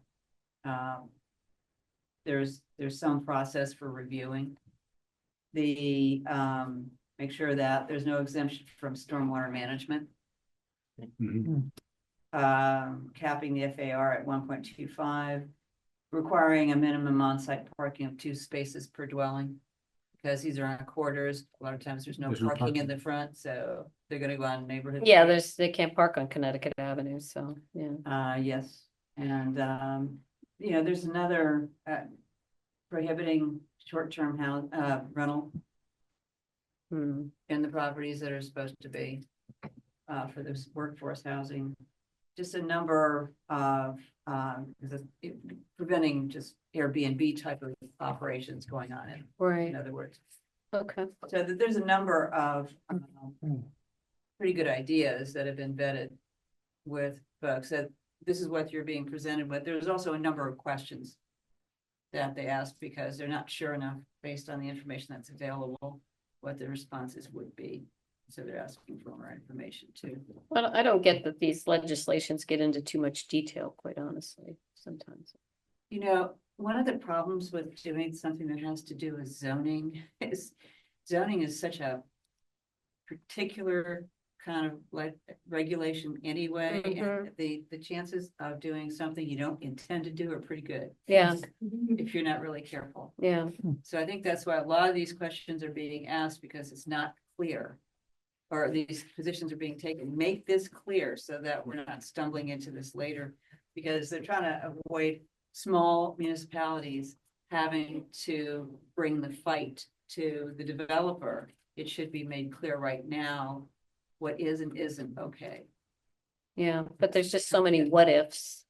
There are. It's hard to answer them all. But people paid a lot of attention to this one. Well, I think the Yeah. attainable housing got everybody's attention. Sure did. And This so when this certainly one came pared down along, from that. This yeah. pared down a lot from that, which is a positive. right, So, I mean, I would add to the list that Sue Ellen brought up, and it came up during our public forum, that it also be clarified that where a municipality may have more restrictive zoning, as we are permitted to do, that is respected. mhm, We have setbacks that are different and more restrictive than the county. That we brought that up. It seemed to be that they were in agreement to that, but how this ZTA is drafted doesn't, that is not clear. I'd hate to see a developer come in and try to build to the county standard and we not want to issue them a permit. And then to Suellen's point, we have to bring that fight. okay. Well, it sounds like we want to send a letter and our comments and maybe share the same concerns that some of our fellow municipalities south of us have. I mean, in general, I think we're supporting workforce housing, that we need to provide more housing. I mean, the one element of what Sue Ellen shared that I'm not sure I agree with is the not chaining properties together to get greater density. I think there can be instances in which it makes sense to do that, and you can come up with, a better housing option that way. I do agree with asking that it not apply to historic properties so we can retain the historic character of our community. But I wouldn't say that I'm opposed as a general rule to chaining properties together. I'm not saying, perfect is the enemy of good on this letter. In theory, I agree with you. My challenge is trying to think of a property owner, either in our jurisdiction or somewhere else, who bought a residential home, yes, on a corridor, next to other residential homes, and then 2-3 of them get bought up, and now they have an apartment building next to them. And that fundamentally changes, I believe, what their sense of community of what they bought into. So that would be my concern about aggregating. Yeah. I see all the upsides to your point of like, it could lead to what we want to achieve, which is more workforce housing. But there are, the downside is I didn't, if that's my home, I didn't buy it to be next to an apartment complex. You're talking to somebody who lives on a street with apartment complexes. So, But it was there when you bought your house. Yeah. It didn't come later. It was there when you bought your house. But I have the lived experience Yes. of how you I have did a blended community with Yep. houses and apartment buildings. I think Yes. we need to embrace that. And in a weird way, like you're on the south side, you get the sun, right? Imagine if that, which can be 45 feet, right? They are permitting a higher height than is allowed currently in the residential zone by the CTA. That could be a big structure, especially if you're one of these small craftsmen, some of the ones that are along Connecticut between us and jurisdiction south are craftsmen and you're 25 feet in height and all of a sudden you got a 45, I mean, that's a lot. You got people staring in your skylight. So that would be my concern with the aggregation part. But why is that? Because of aggregation? I don't understand. It's More 45 density. But it's 45 feet A home, yeah, regardless. true. I mean, I don't quite understand. If you aggregated, you could build into the 2 10-foot setbacks. I know, but it would still be potentially 45 feet if you didn't aggregate. The height, you're The talking height, about just yeah. the height issue, Yeah. not the Yeah. scale. But even the scale, I think, Yeah. is limited. Isn't the scale limited? I thought in principle to 4 units.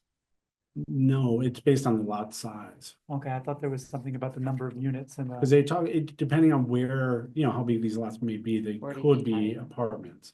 Now, how many total units, but yeah, I think the R60s that they're looking at are for duplex, triplex. Well, you could easily see, let's say if Kensington Baptist Church were to sell their property, that's a huge piece of property. You could see, they could probably put an apartment building on there, or they could just do a bunch of townhouses as well. It was So,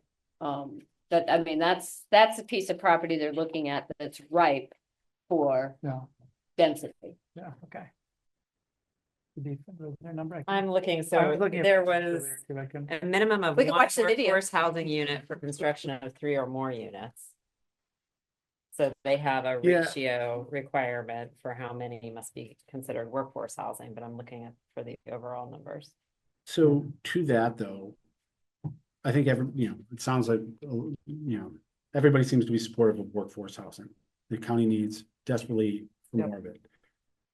If you build a bunch of duplexes, you don't have to provide a single unit of workforce housing. If, I hate to say this, is just how you can't, the ZTAs aren't gonna be perfect. They're not gonna address everything, but they talk about 15% or a ratio, but Right, yeah. it could just be a bunch of market rate duplexes. Which could still Mhm. be more accessible than we found in the attainable Yeah, category, they not are the more- workforce yes. category. Yes. But they're not being plopped down in the middle of a neighborhood and, where they definitely would not. Okay, I'm totally in support of writing a letter and then once it's drafted, We we can can, review yeah, it. we Yeah. can, Yeah, see if we agree with all the points raised.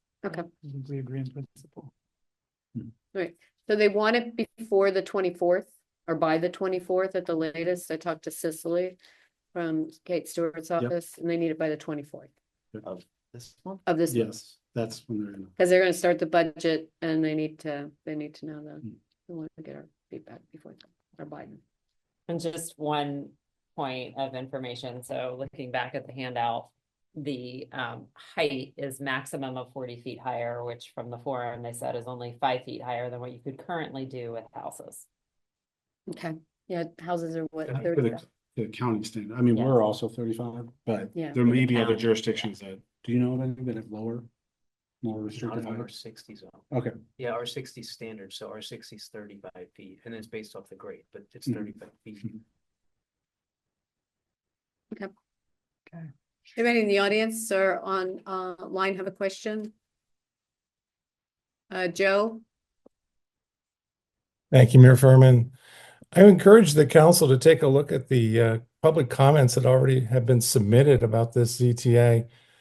At the county site, there are no fewer than 67 written and video comments that have been submitted about this. And they range from in support of the ZTA to opposition to it. And I think that range of opinion is very interesting and certainly worth the council's time to take a look at.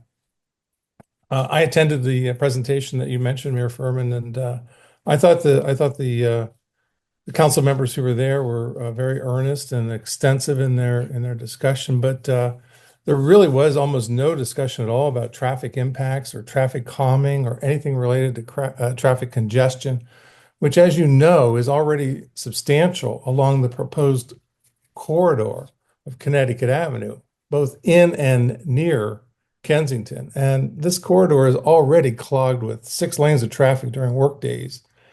And I think the workforce proposal surely is going to aggravate this already miserable traffic condition there. I mean, the Connecticut Avenue corridor is really, I don't think, very well suited for additional higher density housing.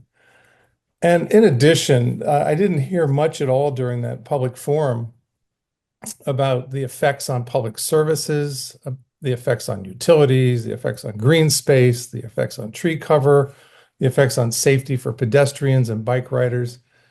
And there was not much addressed at all about what consequences there might be on local residential neighborhoods of what could be sudden and dramatic population expansion in their immediate areas. And this goes to a point that Councilmember Crimmins was alluding to a moment ago.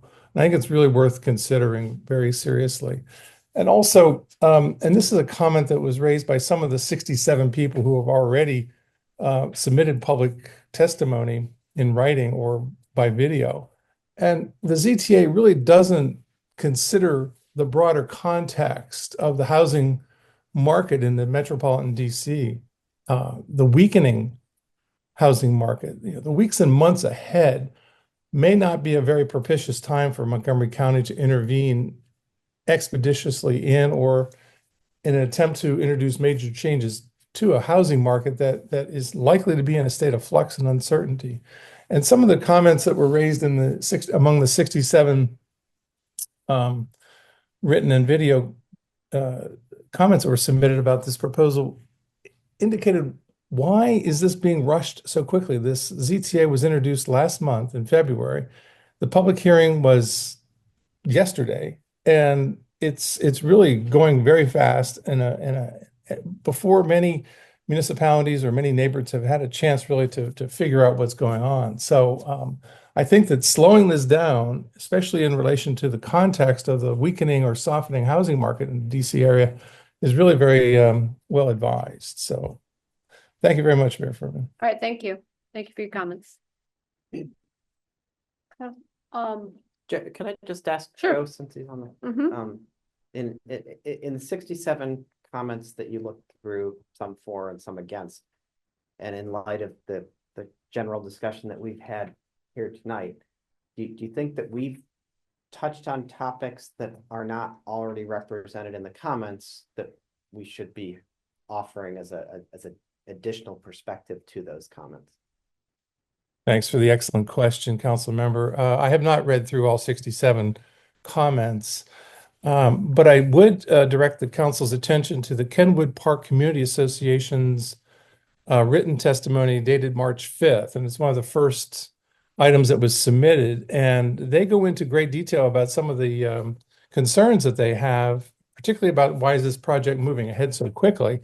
And those are comments that I alluded to, but otherwise have not been mentioned by the council. So that one in particular, I think, would be worth the attention of the council as it considers drafting the letter. And this is identified as testimony for Kenwood Park Community Association. I also believe that the county administrator is not really sold yet on this ZTA as to whether this is really effective. And I think he's raised some concerns about tree cover, green space, and traffic concerns as well. So, but in reading through them, and most of them are fairly brief and to the point, I think it would be really advisable to get a good overview of what folks in the county are having to say about this.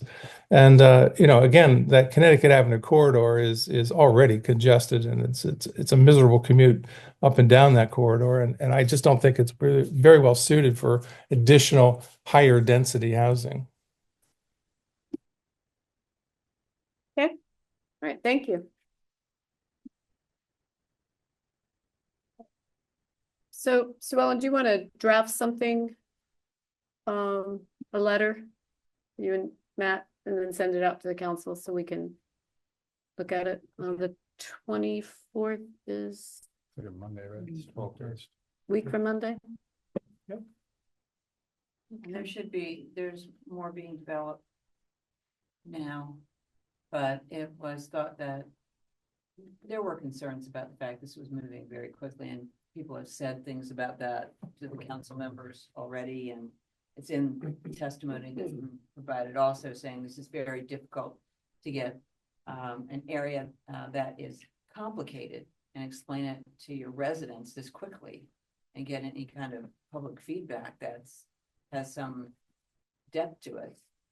So that's been said. But Well, I mean, they spent yeah, 2 months on the obtainable housing part, and that took up a lot of time that Yes. they would have spent if they had just focused on this instead. and so we know that the point's been made to them by a number of jurisdictions that this is going quickly and we're doing our best to keep up. And what people want to do is at least get their comments in there. If there looks like there's some momentum for this, to do something about workforce housing, so at least to get the comments in, so it's at least as well defined and as protective of the jurisdictions as possible. Well, I think they definitely feel an obligation to get something done. And I don't see this particular, I mean, as Joe has said, market or whatever, but I wouldn't, even if the market was good, you're probably talking about 5-6 years before you'd see anything anyway, because you have to get the land. And there are, I know in a number of the jurisdictions, everybody's been able to pretty much scope out, as you have tonight, what properties this would apply to. Right. And so they are limited.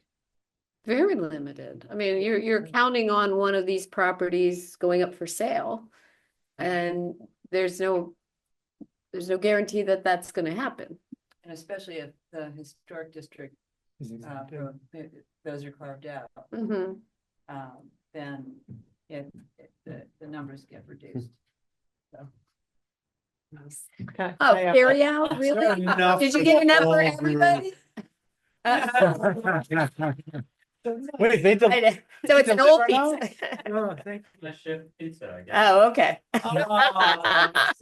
Frank, please delivers. I know, right? Oh. Oh, okay. That's so nice. Sorry. It's okay. Interesting meeting. Feel free to eat. We will not hold it against you. Yeah. No, we're fine. If you need some napkins, I'm sure Alex can find For you some those napkins. of you on Zoom, there was just a pizza delivery, which was maybe a first at a council meeting. But it shouldn't be the last time. We should do that. John Gerson isn't on the call.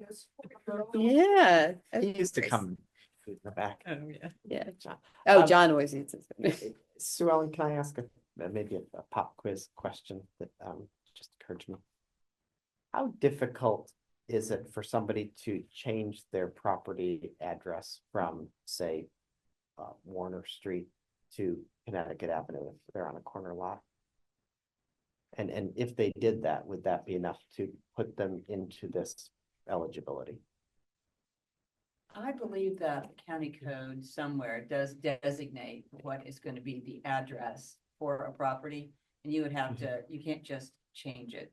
Can't tell the post office you want to be around the corner. But you can. I've seen it done. Yeah. Maybe. Do you mind? Oh. Yeah.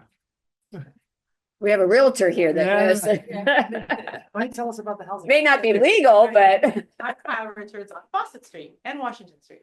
But no, so you are able to, because I've helped actually 3 people change from Summit Avenue or Connecticut Avenue to the side street. So usually it's the opposite direction.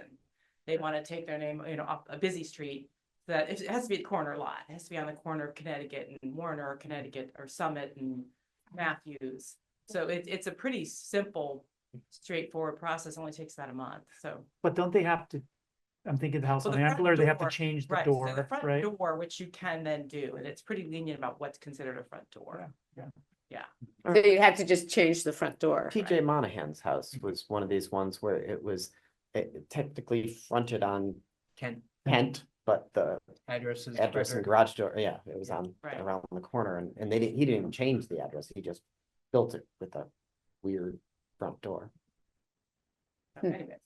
Okay. So I just, I would And hate I don't know how to, that intersects with just changing it that way with what Zoning would view it regulations are as. going to be applicable to it.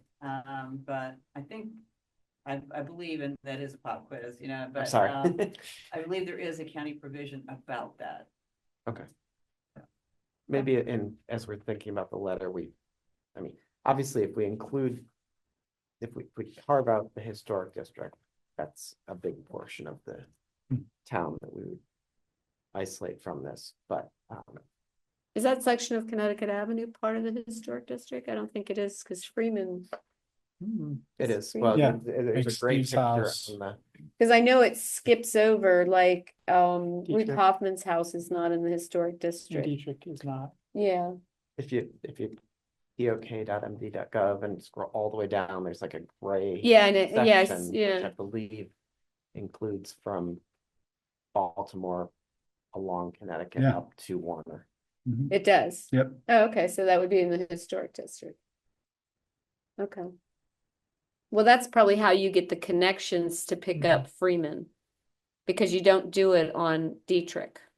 Right. Okay, because it stops at, I think, at the Pickard's house. And then so that's how you pick up, because they're supposed to be connected. Mhm. Okay, that makes sense then. Okay. All right.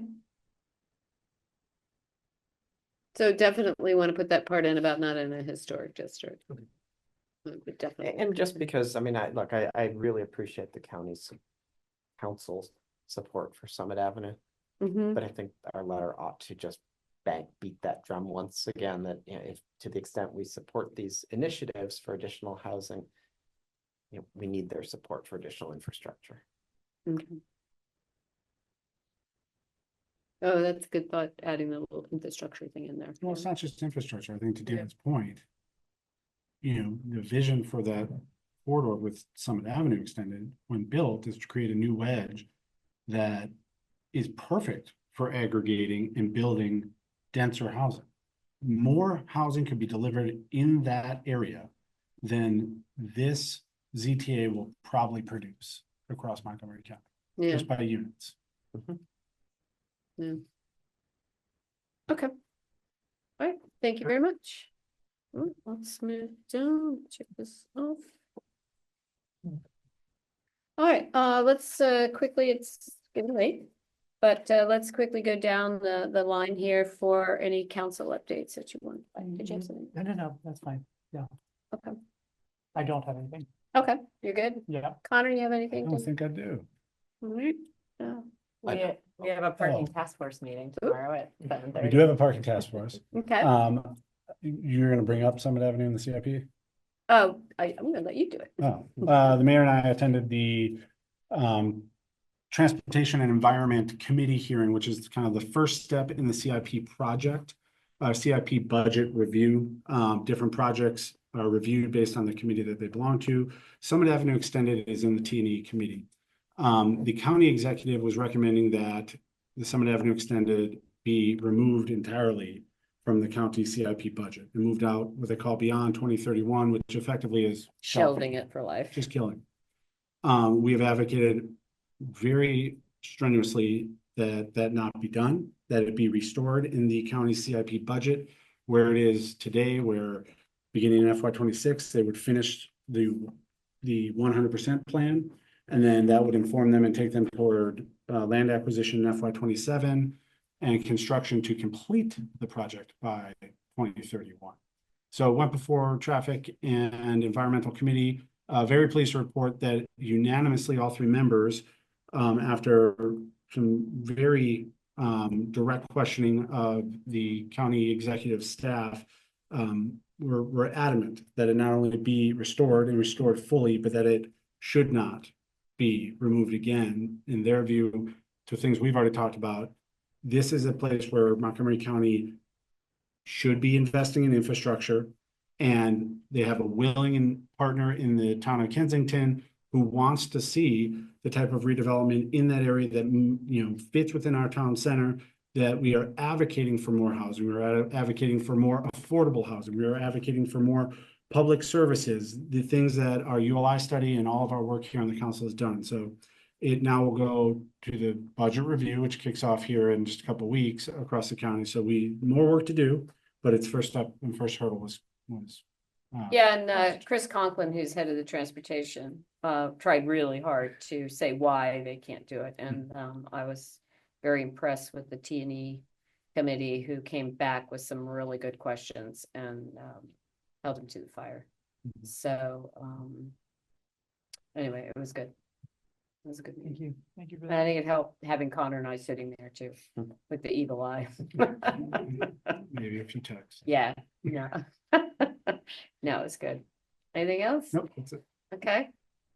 Ann, you have anything to add besides your traffic or your parking? Parking meeting task tonight? force tomorrow night, 7:30. Are you online or are you meeting here? We're going to do both. It was going to be in person. We've got a few people who are want to attend but cannot attend in person. So Okay. we put out a Zoom. So you're Okay. here. Okay. Yeah, we'll probably be in the map room. Yeah. Okay. We've tried that. It doesn't work that well. Yeah. Well, Um, you can try. With Zoom. Really? Well, I mean, unless you could, Alex knows. She might be able to help you. Yeah, with setting everything up. Yeah, that's easier than a laptop, Yeah. trying to hold a laptop. I think British players might be here singing too, so you just keep the doors closed. Yeah, that makes it more exciting. Yeah. I forgot we do have a Sustainable Kensington meeting next week Okay. on Wednesday. Darren? No, nothing to add. Okay. All right, I'm not gonna add too much because it's already 8:45, so I'm gonna continue on. I did told a couple of people, it's a funny story. We had met with Cub Scouts on Sunday, and they wanted to know what was going on, what was the latest thing that just kind of came out of nowhere and surprised me, and all I could think of was a cannabis store. But I couldn't mention that one, so I was trying to desperately think of something else. Like, Not the right audience for that one. We had a whole troop here today. I know, I didn't want to, we mentioned it. Yeah, well, these are littler kids. These are Cub Scouts. Yeah. Yeah, not Boy Scouts. But yeah, it was fun. It was a nice little group to meet with though, and they were very interested and they were getting a different type of badge. So anyway, okay, all right. Staff, you guys have anything you want to bring up or? Defer to ordinances, resolutions. Okay, all right, very good. Okay, well, we're gonna go ahead and move down to the first ordinance. Paperwork's here. Council, we did hold a hearing at our March 12th meeting. And we received, I believe it was 31 emails, is that correct? Plus the KHS. Plus the KHS letter. And of that 31, 5 were not in the town. And we also, I think everybody received them and has read them. And the one other thing I was going to mention just went right out of my head. The ones that came in late. Yeah. The 2 that came in late, yes. Yeah. Actually, I think it was 3 that came in late after, but we've go ahead and added those to the record, but we are not taking any additional testimony or comments. It is closed. So, but we did take the 3 that came on Saturday. We included those. Okay. So this is an opportunity for the council to add anything to the public record, if they, or we can just entertain a motion. May I Go ahead. introduce the ordinance? Sure. I'm sorry. Council, before you this evening is ordinance number O-01-2025. An ordinance of the mayor and council of the town of Kensington authorizing the sale of certain real property located at 3420 Pliers Mill Road, Kensington, Maryland, that is no longer needed for a public purpose. As the mayor noted, the public record was held February 12th, and the public record was closed at 4 p.m. this past Friday. And council may. I think I said March 12th, but yeah, February 12th. I have a proposed revision, and so I just want to know where I would introduce that, whether it's after somebody makes a motion to adopt it or before. Move to adopt. Move to adopt, then. Move to adopt with a second, and then you move to amend. Okay. But can he preview what those would be? Certainly, you can. Why don't you go talk about first anything then? you want.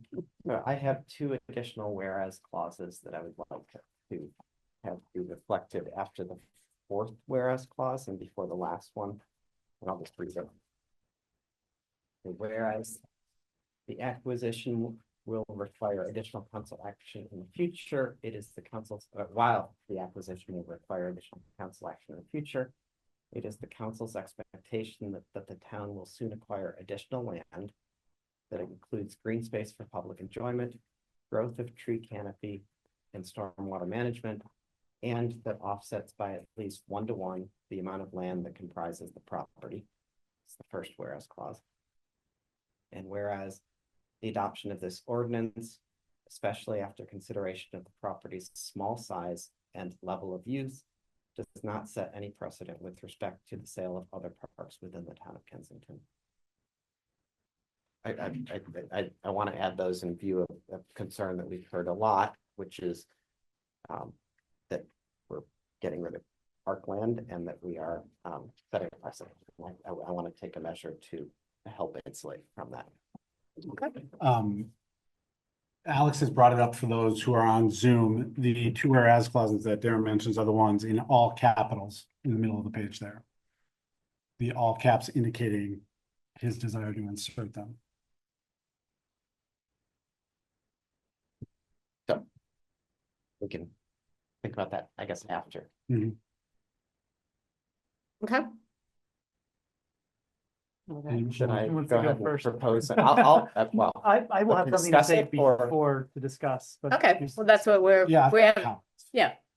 So should I go ahead and introduce the ordinance or make the motion to approve the ordinance? Or do you want to just talk about it first? Can we talk about Yeah. it? You can add some things to the public record. Yeah. Yeah. Good. Darren, you've already started the process, so Anne, you want to go ahead? Sure, I'll add it on. And first of all, I'll say this has been an extensive process, as Matt acknowledges, from this first being presented back in 2023. I was going back and looking at when it first came up, and it's been on the agenda multiple times, starting in February 2023. And then we had time for more public comment. And so I want to just reflect on what I've learned from the process, and both hearing from the public, multiple meetings with town staff, multiple discussions with town council, and sort of share my thinking. I would say that on the whole, I understand and appreciate the value of this space as green space that does have trees that, provide benefit to the community. We even, if you go back through the record, we did look at them. You've had multiple studies done, and the Greenscape Committee looked at them. I would say of the trees on the property, it's really the black walnuts that seem to be in the best condition, and the others, the ash trees are ailing. The yews are not particularly special. I would also say that, notwithstanding that, the value of that green space, I also kind of appreciate from going through the historic record that was brought forward, that in some ways this park is a little bit of an accidental park, in the sense that it was zoned for residential and was intended to be a plot for a house, but for the fact that, the county came in to expand sort of the right of way, and then it made it unbuildable, and the town took it over. And then the town put up a sign for Joseph's Park in 2003, but really hasn't invested in the park.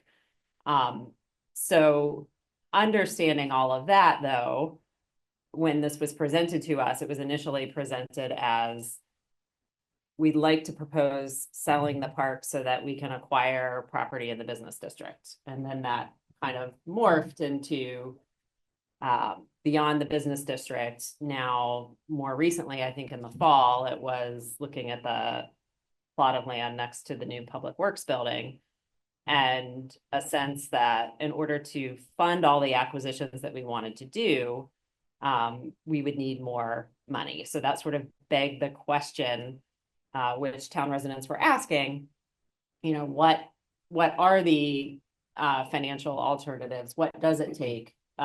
Why is this, being proposed as the route for us to be able to do what we need to do?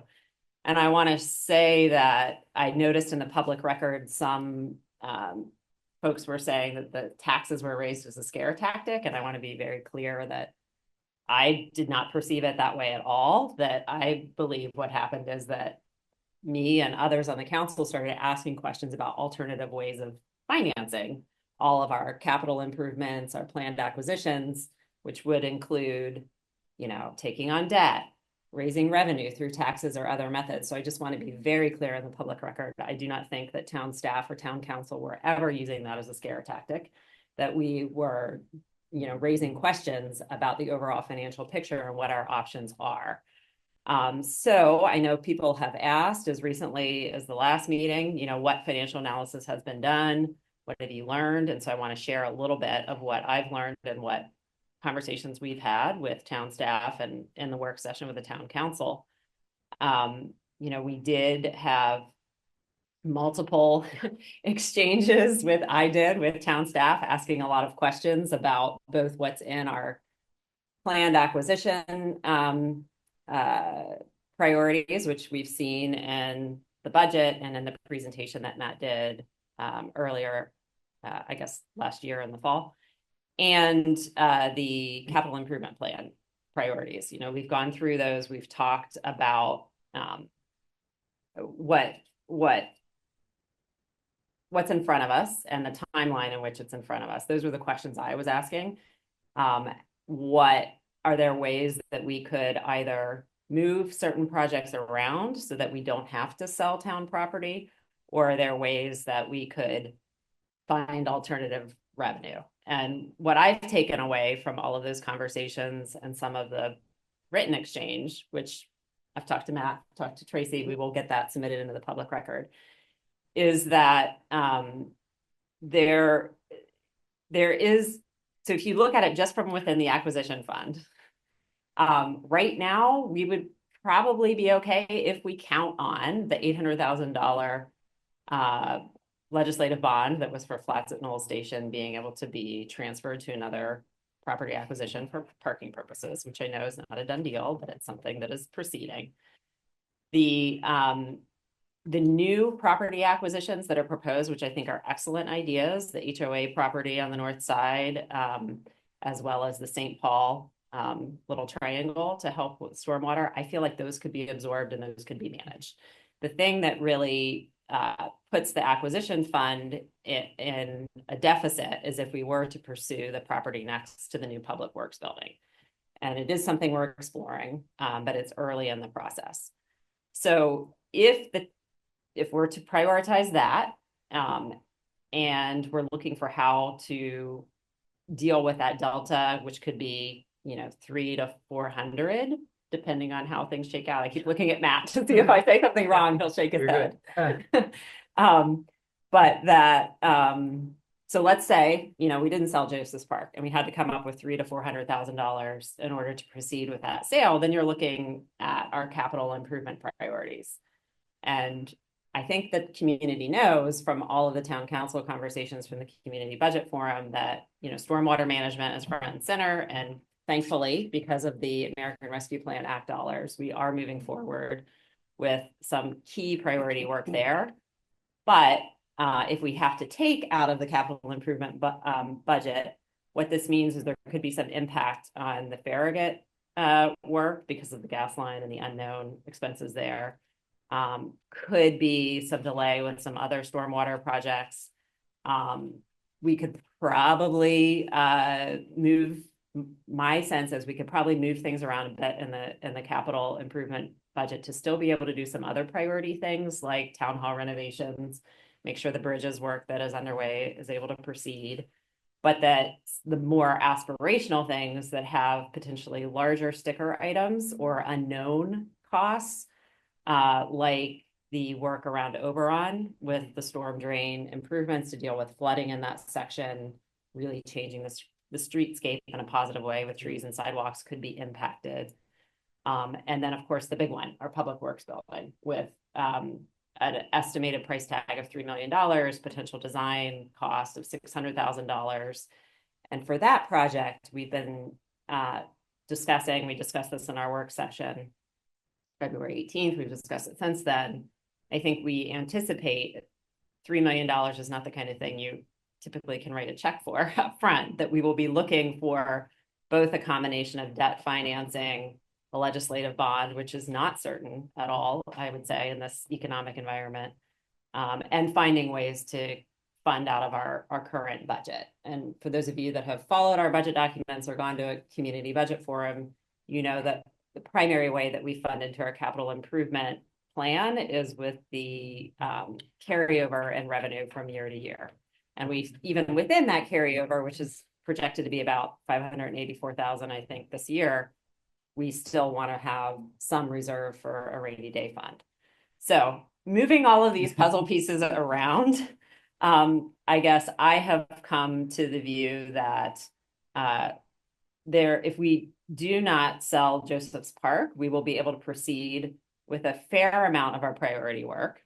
It will cause some unknowns for the projects I mentioned, and like Oberon in particular, and some juggling with the public works building. But I would say at this point, I feel pretty comfortable that we could find a way to manage through that. And I don't feel we've reached the point where we need to sell the park at a time where we have a lot of uncertainty. And in terms of acquiring the other properties on that side, I would like to see us, if the park is sold, maybe this would end up being another whereas clause, but make it contingent on first being able to acquire that HOA property and the St. Paul property, so that we can be assured that we have the green space that we need on that side of town. And then I would say, I want to be very clear, I don't know what the outcome of the vote is going to be tonight, but we still may, whether it's voted to sell tonight or voted to sell at another point, like that may still have to happen because we have a lot of economic uncertainty ahead of us. And I would also just reflect that from a process perspective, I think it would be helpful to, in the future, have the financial analysis discussion earlier and upfront. And maybe one way that we can do that and get more public input on the priorities that I just did a long monologue on is at our community budget forum. And kind of, I think we had a lot of success last year with Connor and Matt and Tracy kind of walking the community through. This is everything we're trying to get done. And the upcoming budget hearing, if we do it as a community budget forum, is a good opportunity to do that and for people to see those trade-offs. Good. So that was a lot, but there's been so many conversations and so many meetings that I wanted to synthesize.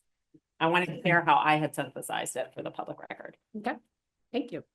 Nate? I have hopefully not an equally long statement to make, but I do want to go through the process of where I arrived at my decision. So similar to Anne, I want to just commend the public for the engagement in this issue. It's the one issue that I've seen the most public engagement on, with a lot of vibrant discussion. I would say mostly passionate and civil. So I think it's been a really inspiring process, to be very honest. And it's definitely been this has definitely been the most difficult decision for me as in my tenure on town council.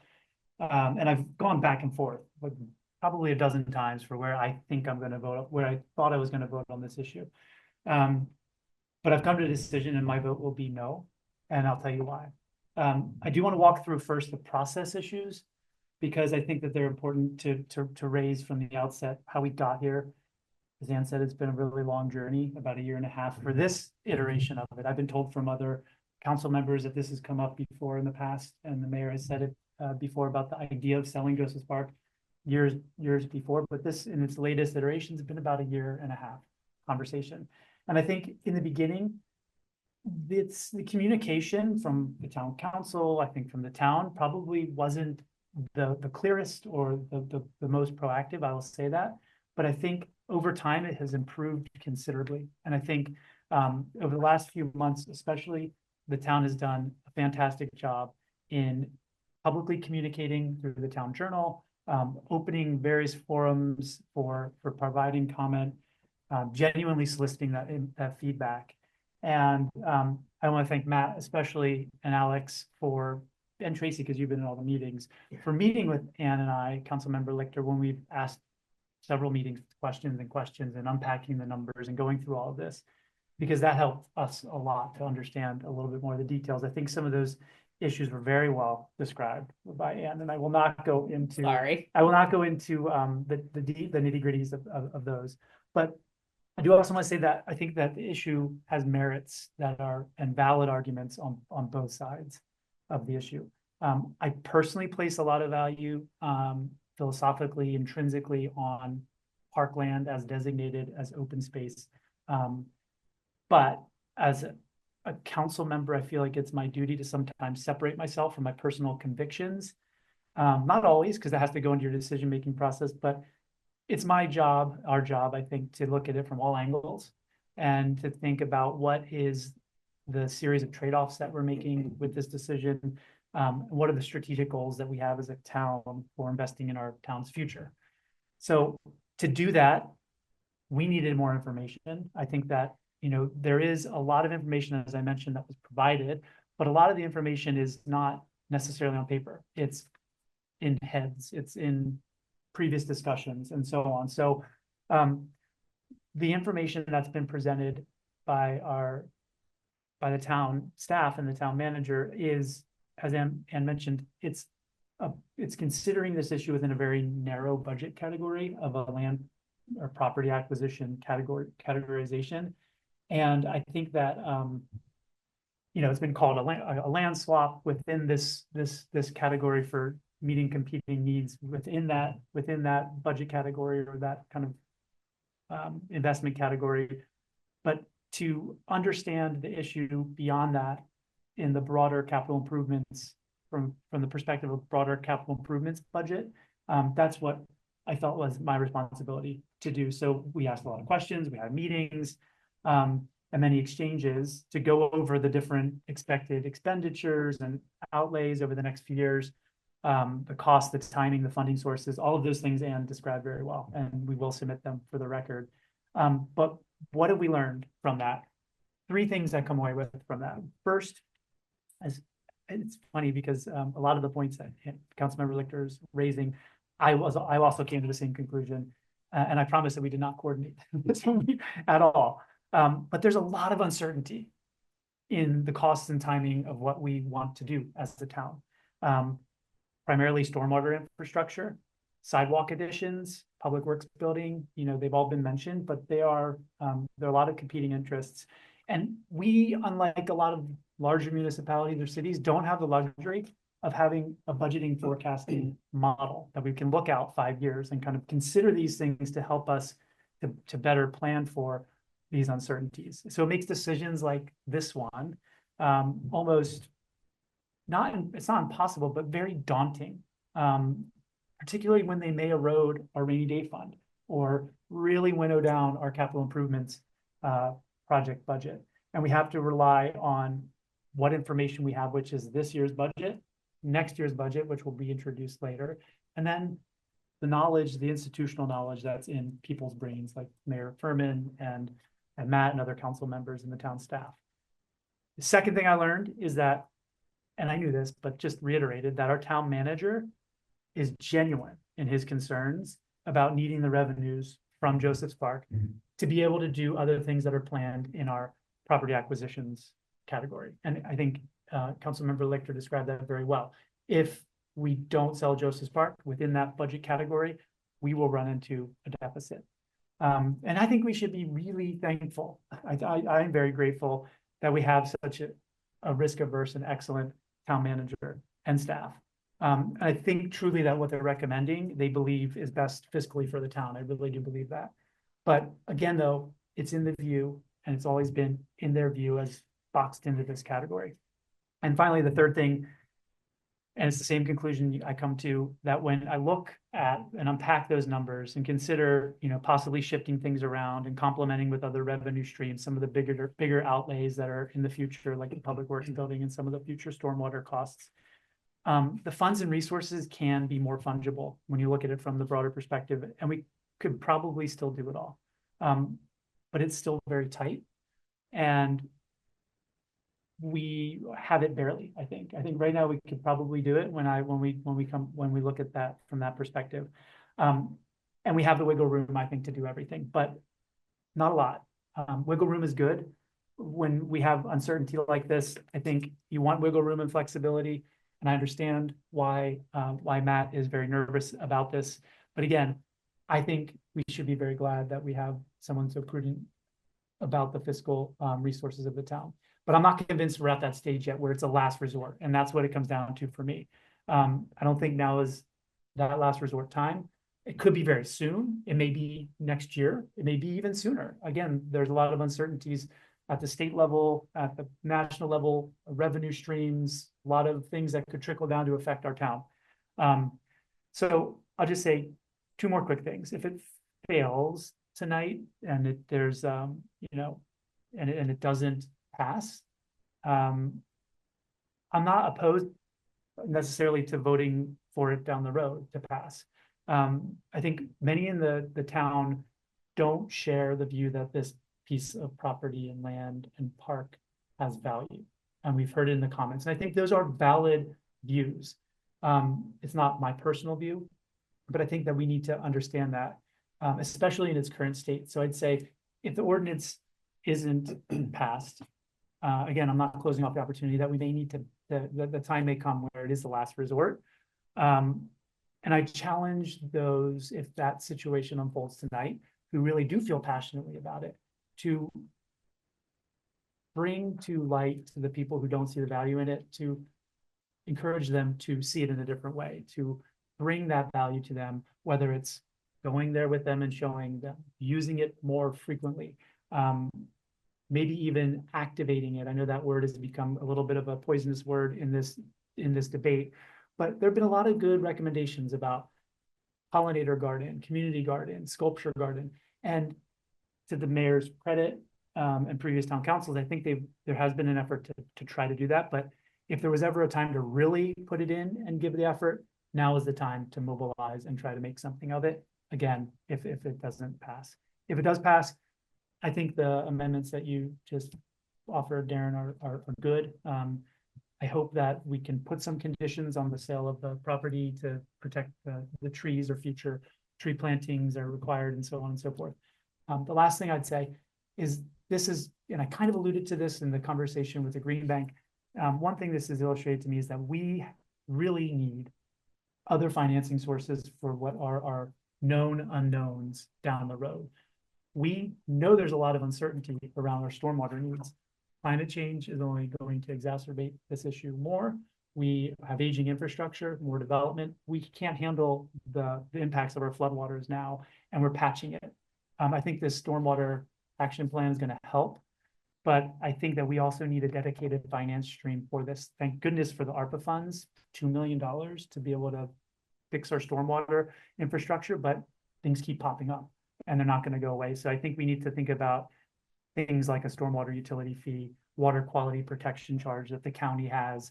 We've talked about it in the town meeting, in the work session, about getting some of those revenues into the town, which we're not seeing now, but being able to have that kind of pulled away from this drag on our capital improvements projects, so that we can not be in this situation again where we're really cutting it close. Thanks. Yeah. Connor? I mean, I too have comments. For those that know me, I tend to go long. Reset the stage. But I'm appreciative of going third, because hearing both of your points, a lot of mine will overlap, but I think it's important. I think I want it to be not only on the public record, but given how much engagement there has been on the topic, I believe that for all of us up here, what is owed to the public is what weighed on us during the consideration of this ordinance. So for me, there's no particular order. It's not ranked. Just these are the things that weighed on me that I've thought about for months on end. First is the public input and the public process. We had unbelievably thoughtful and passionate input from residents and non-residents, both in support and opposed to the topic. And I am deeply appreciative of everyone who wrote an email or engaged the mayor or a member of the town council. And I am especially deeply appreciative to those who came and publicly testified during one of our council meetings. That can be intimidating. It is not easy. Public speaking is not easy.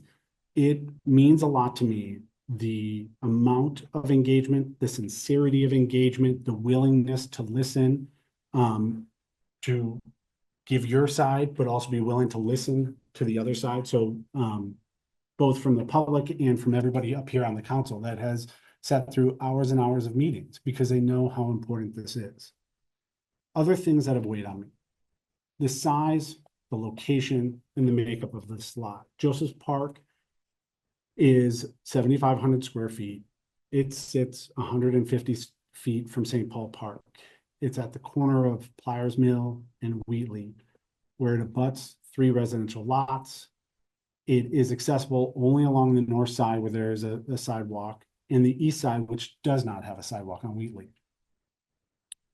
The topography on the east side is a roughly 50-degree uphill slope going about 8 feet into the lot. It's, a lot of thought about how you even access this lot from Wheatley would need to be done. But it's the smallest of our town-owned properties, with the next smallest being nearly twice as large. These are factors that make activating this park a challenge. It's not to say undoable, but just a challenge. And I think it's part of why this park hasn't been enhanced since it was acquired in 1956, or even dedicated in 2003. The history of this lot is also important to me. So the town staff, with our archivist, did a wonderful and extensive job of documenting the history of this lot, from its original purchase in 1953, all the way through the technicality that prevented it from being the residential lot it was supposed to be, how it ended up in the town's control, how it became a park. There's an extensive write-up in the February Town Journal, and if people have not read it, I truly encourage them to do so. An immense amount of research and time and care was put into the history of what this lot was and what it is today. There's been a lot of talk about the tree canopy. The current trees contribute to the town's wonderful tree canopy. We heard that loud and clear from the very beginning in March of 2023. We've had several tree studies done. We've analyzed every one of those trees. We've had arborists come back. I think Ann gave a wonderful rundown of the winging it here, 11 trees on the property. There's 2 really good black walnuts. There's some others that are at risk, if not already, with ash borer. And there's some yews that honestly seem like they might have been accidents. But it contributes to the tree canopy. It's open and green space, right? And what I think about is, even if the property were to be sold, it would still contribute to the green space of the town, right? The proposal is not to clear cut the lot. Trees will still be there. Trees can be added. There's still potential for green to exist, even if it's not a public lot. The town manager, and this is one where I want to, I will take my licks. The town manager originally proposes as a land swap. The idea of, we would sell this land in order to acquire other properties. I think it goes to the process and the communications that we worked and did what we thought was best, which was to move quickly, to meet on site, to talk to residents so that they could hear directly from their council. And there were wonderful questions proposed at that on-site meeting in March that we gave uneducated responses to. And when I say we, I am talking about myself. I connected this to other things that were never in the purview of what the town manager had envisioned as far as the land swap.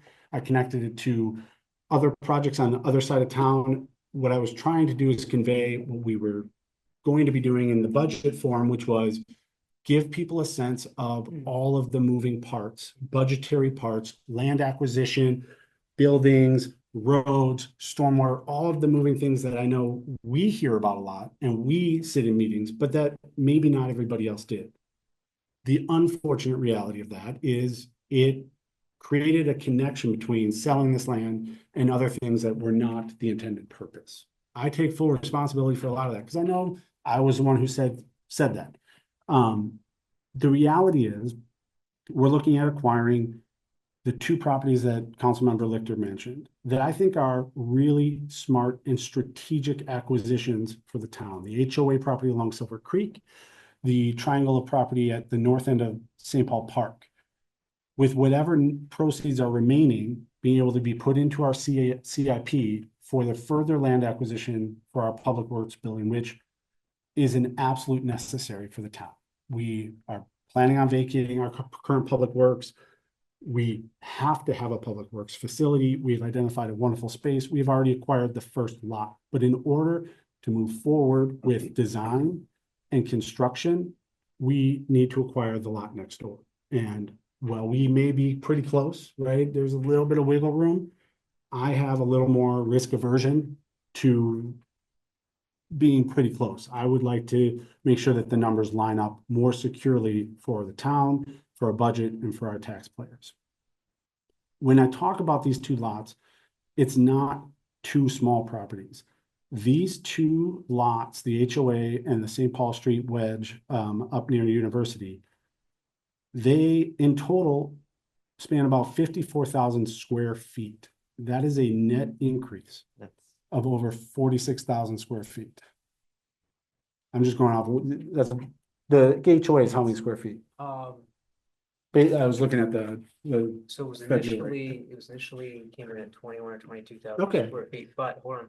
The engineering on it scaled that back to, I believe it was about 16,000. So it's I about think- 22 then, Yeah. combined, 1,000 square feet. I mean, 3 times the amount of open green space that this lot currently provides. Both of those sites provide easier and greater access. They also have the ability to contribute maybe even more directly to our stormwater management. They can contribute greater to the town's tree canopy. And I say that only in that the tree canopy on the lot currently is pretty full.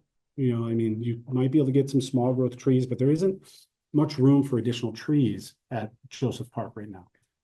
And they present real options for activation that could benefit a greater number of people in our community. I heard loud and clear, and I will say I wrestled quite a bit, both with members of our council and with the public comments around the idea of this setting a precedent. So I welcome and I thank Councilman Bartram's proposed whereas clauses. When I read the correspondence from residents opposed to the sale of the park, many have warned that doing so sets a precedent that we will sell other parks.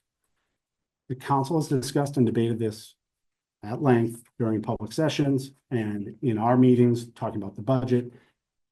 Personally, I disagree with this assertion. I think each council is charged with doing what they feel is in the best interest of the town, and therefore takes careful consideration to review the issues before them, to make decisions on what they feel is of best interest to the town. And this is a very serious charge to each of us in our role on the town council. In fact, I would say that it is probably the most important role that we have on the town council. I will say this, I could not be more proud of our town council. The level of engagement, the respect and professionalism when there was disagreements about things, when there were different visions about things, the open and transparent communication that we've had, I think is an amazing testament to a very well-functioning council. We can have disagreements, but we can do it very respectfully. That is aided by the wonderful work that our staff has done to pull all of this information together.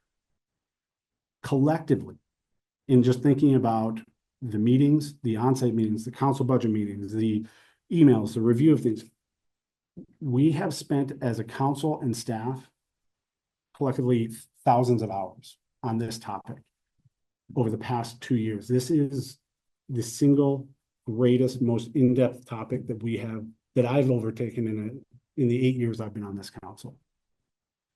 How we vote and what we decide is based on that careful consideration and by the significant information and input from the many stakeholders.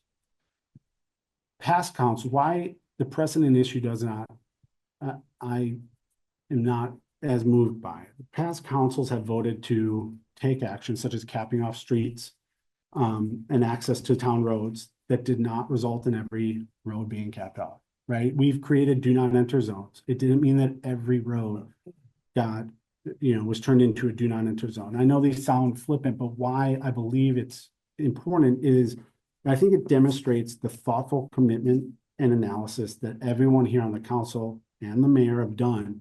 And regardless of what the outcome is, we have debated this openly and publicly and engaged with our town residents for over 2 years.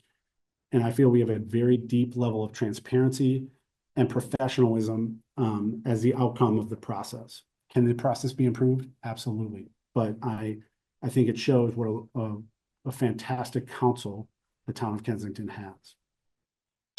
As far as current use and activation, the park design now provides good shade, some great shade trees. In fact, it sits out the back of my property. It is shaded pretty much all day, every day. In the summer, it's a great shaded place. Why I bring it up is, it's 7,500 square feet. When I looked at 3 other lots on the corner nearby within a block, those lots each provided 11, 15, and 16,000 square feet of just green space, even with the improvements, the homes that are on. There are large green spaces all around this lot. My property abutting the park, even after the expansion of our home, still has 6,500 square feet of green space, which is nearly as much as Joseph Park does now. Several residents have brought up great ideas for possible activations, including the pollinator gardens and community gardens. As I research these and as I talk to other people that I consider experts around these, one of the challenges is that, at least in those 2 use cases, they both require a lot of direct sunlight that puts them in conflict with our other desire to preserve the tree canopy.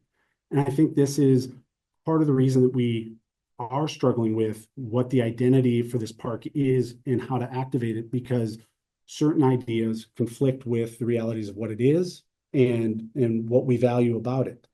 The park doesn't have water, right? Another need for community gardens. These are other things that we would have to explore depending on what happens here tonight.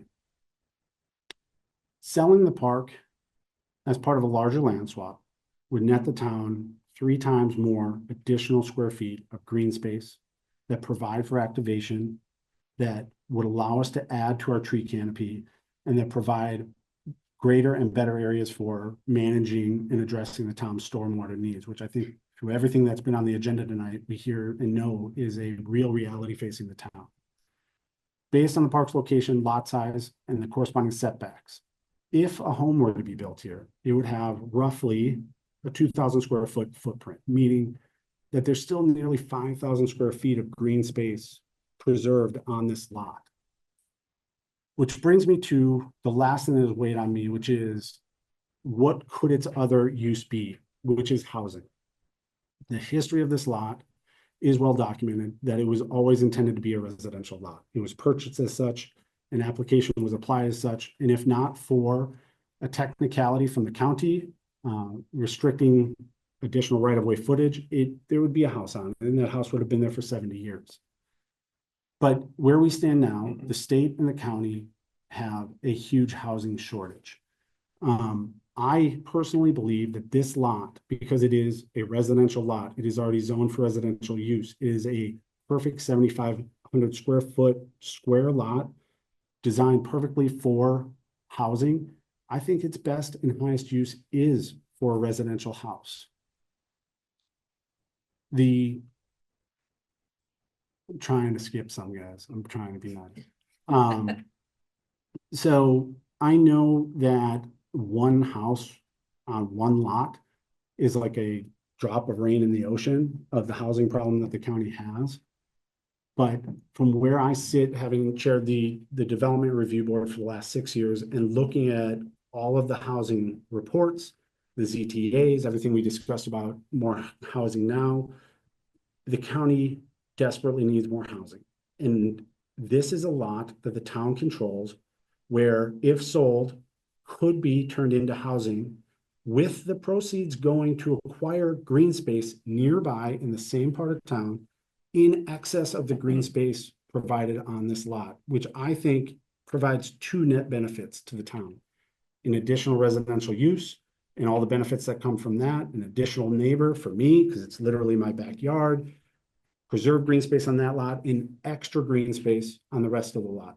The balance of the proceeds also get to go towards the CIP functions for our public works land acquisition and our public works building, which I think is one of the top priorities for the town. And I think for us as a council, we have to weigh, what is in the best and long-term use or interest of the town. And I agree with my council members that there's huge uncertainties in financing in the future.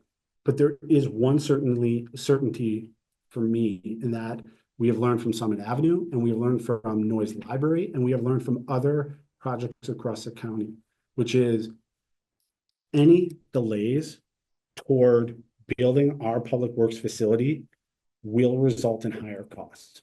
And those costs could be exorbitant. And so while there may be wiggle room, for me, it's not worth the risk. I see the opportunity to do a land swap here, to increase our green space, to add a unit of housing, and to put the additional funds toward our public works building to do everything we can to keep that project on schedule so that we don't face the same fate that 2 other projects within our town have, which is possibly being put off for decades because we don't have the funding. Thank you for your willingness to listen. Thank you, Connor. Darren, can you? Now do you have more to say? I feel like I'm the lawyer that gets paid by the word, but I can't match that. I don't want to go through a lot of things that we've already talked about. There were various comments that they received that I think were thoughtful, that deserve some consideration and response. I don't view this as a historic relic of Joseph Park, the 4,220 acre parcel. That's 6.5 square miles. It encompasses a huge portion of this area. Kensington itself is 7.5% of that parcel.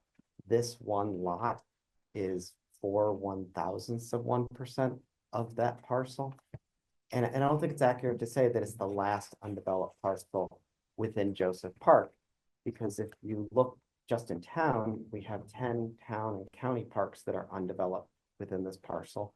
If you look in the broader area of the footprint of that original parcel, there are 24 other undeveloped parcels. So I don't think we need to sort of value this as a relic of Joseph Park.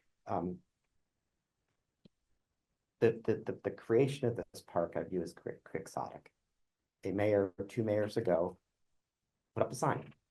We, as a council, as you can hear everybody talk about here, we put 100 times more thought and transparency and consideration into how to weather and how to dispose of this park than was put into its creation.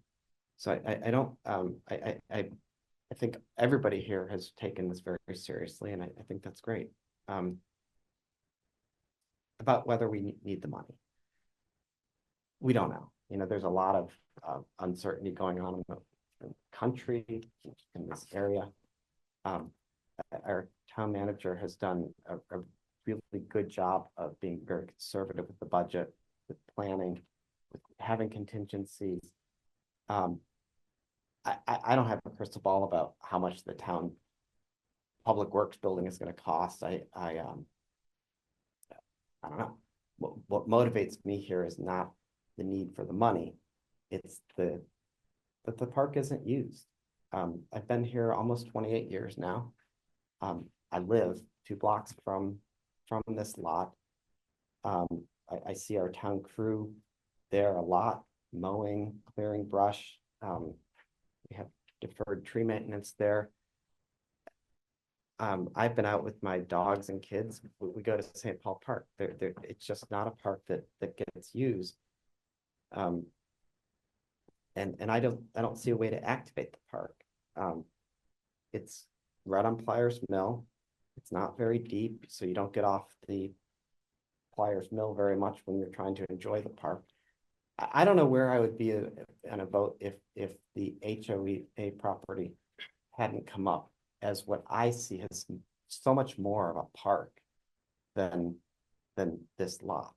I don't think I would vote for it, but the fact is we have this. I'm placing, you know, some faith in our council and staff that we're going to see this acquisition through.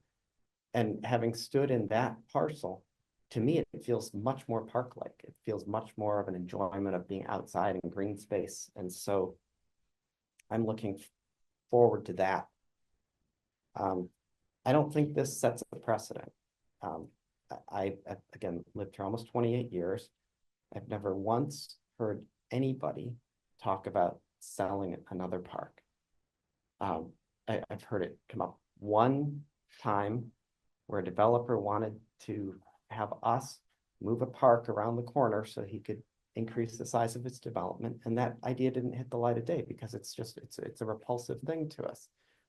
So I don't think it's going to set a precedent. I don't think there are any other parks that have this little use. I think every other park in this area has high usage and high investment. You've seen my 2 proposed amendments that I think will emphasize that point. And I guess the only thing I'd want to say is that one of the reasons I want to move forward with it now is I don't think it's fair to put this park into kind of a purgatory.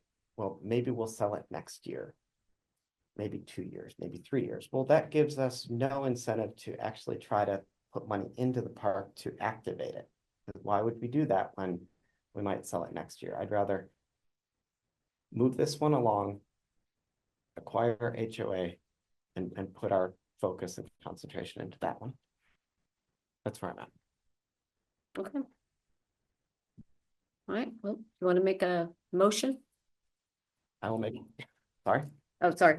I know that, the amendments are in this yellow Mhm. copy and the two amendments to the whereas clauses were read out.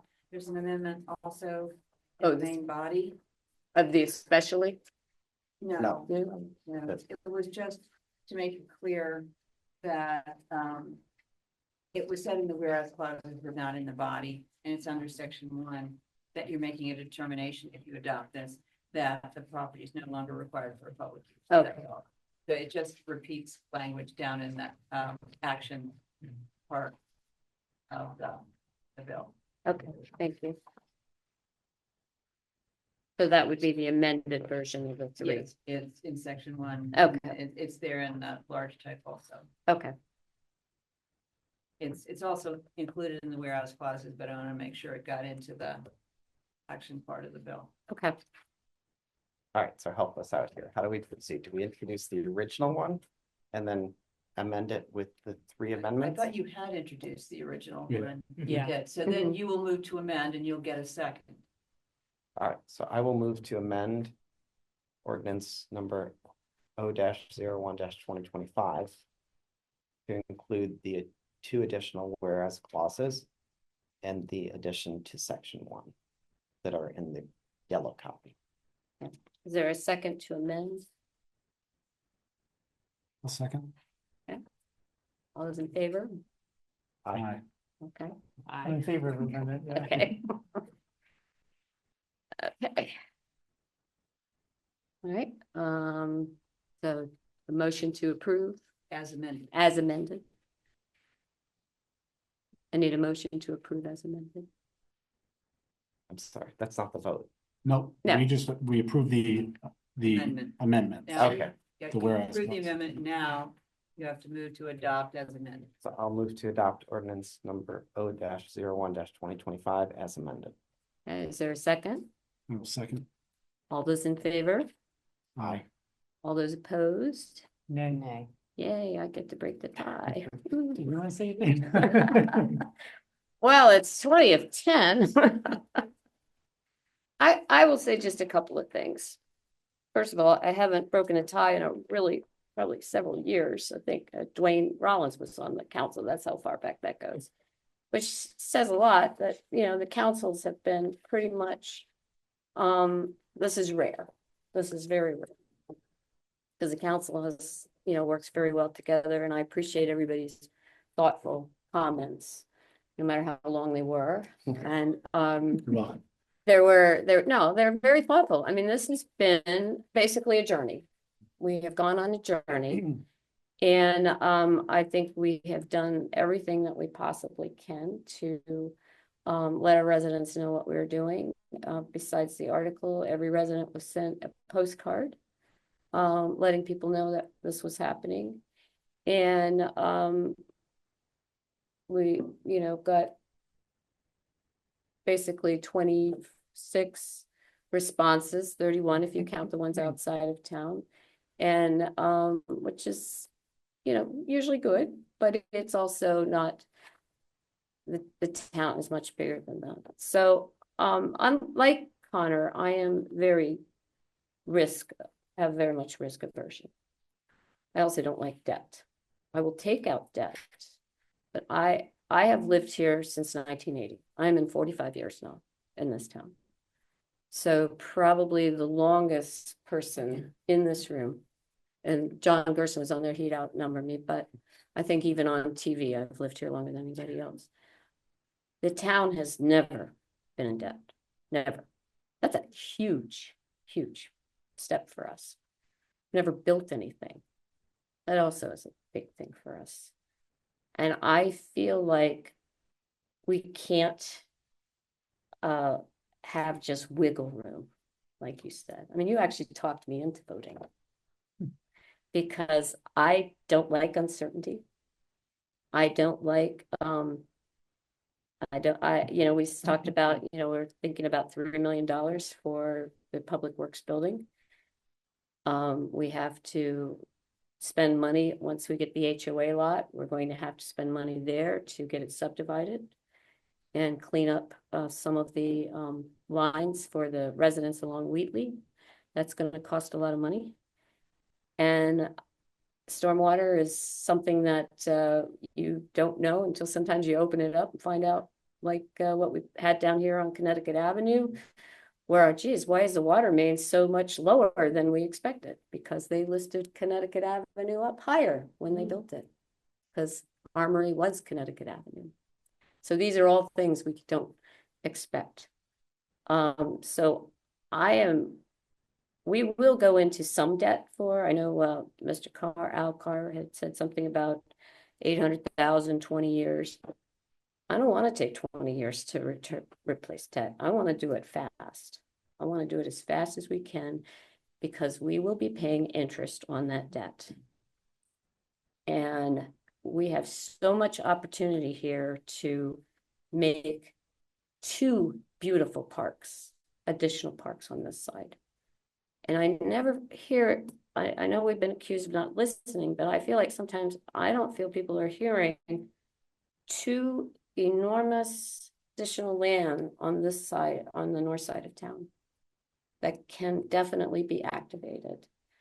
As Connor said, where Joseph Park sits right now, you are literally sitting near 3 residential homes. There's only so much activation that we could do to this park. It was suggested once when we were looking for a dog park, well, maybe we could put the dog park there. Really? We can't do that. Maybe we could do a community garden. Okay, tear down the trees and put up fences. That's what you're going to end up having to do if you're going to do that, because you got to keep the deer out of the garden and add water. So I know Alicia has mentioned putting in a, offer to put in a bench, but if you have a choice of sitting there looking at Pliers Mill or going into St. Paul Park and looking at what is really a beautiful park, I think most people are going to take, the majority of people are going to sit at St. Paul Park. So I've given my reasons and I'm going to vote yes. So that would be 3-2. So the motion has carried.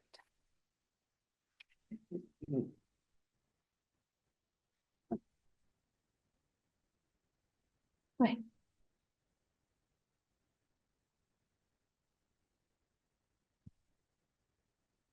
Okay, so now we're only on number 2 out of 6, but I think we could do these relatively quickly. Okay, Matt, number 2. Thank you, Mayor and Council. Before you this evening is ordinance number O-02-2025. This is an introduction only. Introduction of an ordinance of the Mayor and Town Council of Kensington to appropriate and adopt the fiscal year 2025-6 FY26 budget and to levy a tax on certain real and personal property under the provisions of the tax property article of the annotated code of Maryland. We're requesting that the public hearing be set for Wednesday, April 9th, 2025, 7:00 p.m. It will include a budget forum prior to the public hearing to provide additional information on the budget and the capital improvements plan for the town. There is no comment taken this evening. This is just the introduction. Okay, and we will set the budget forum date at the end of the meeting. Okay. All right.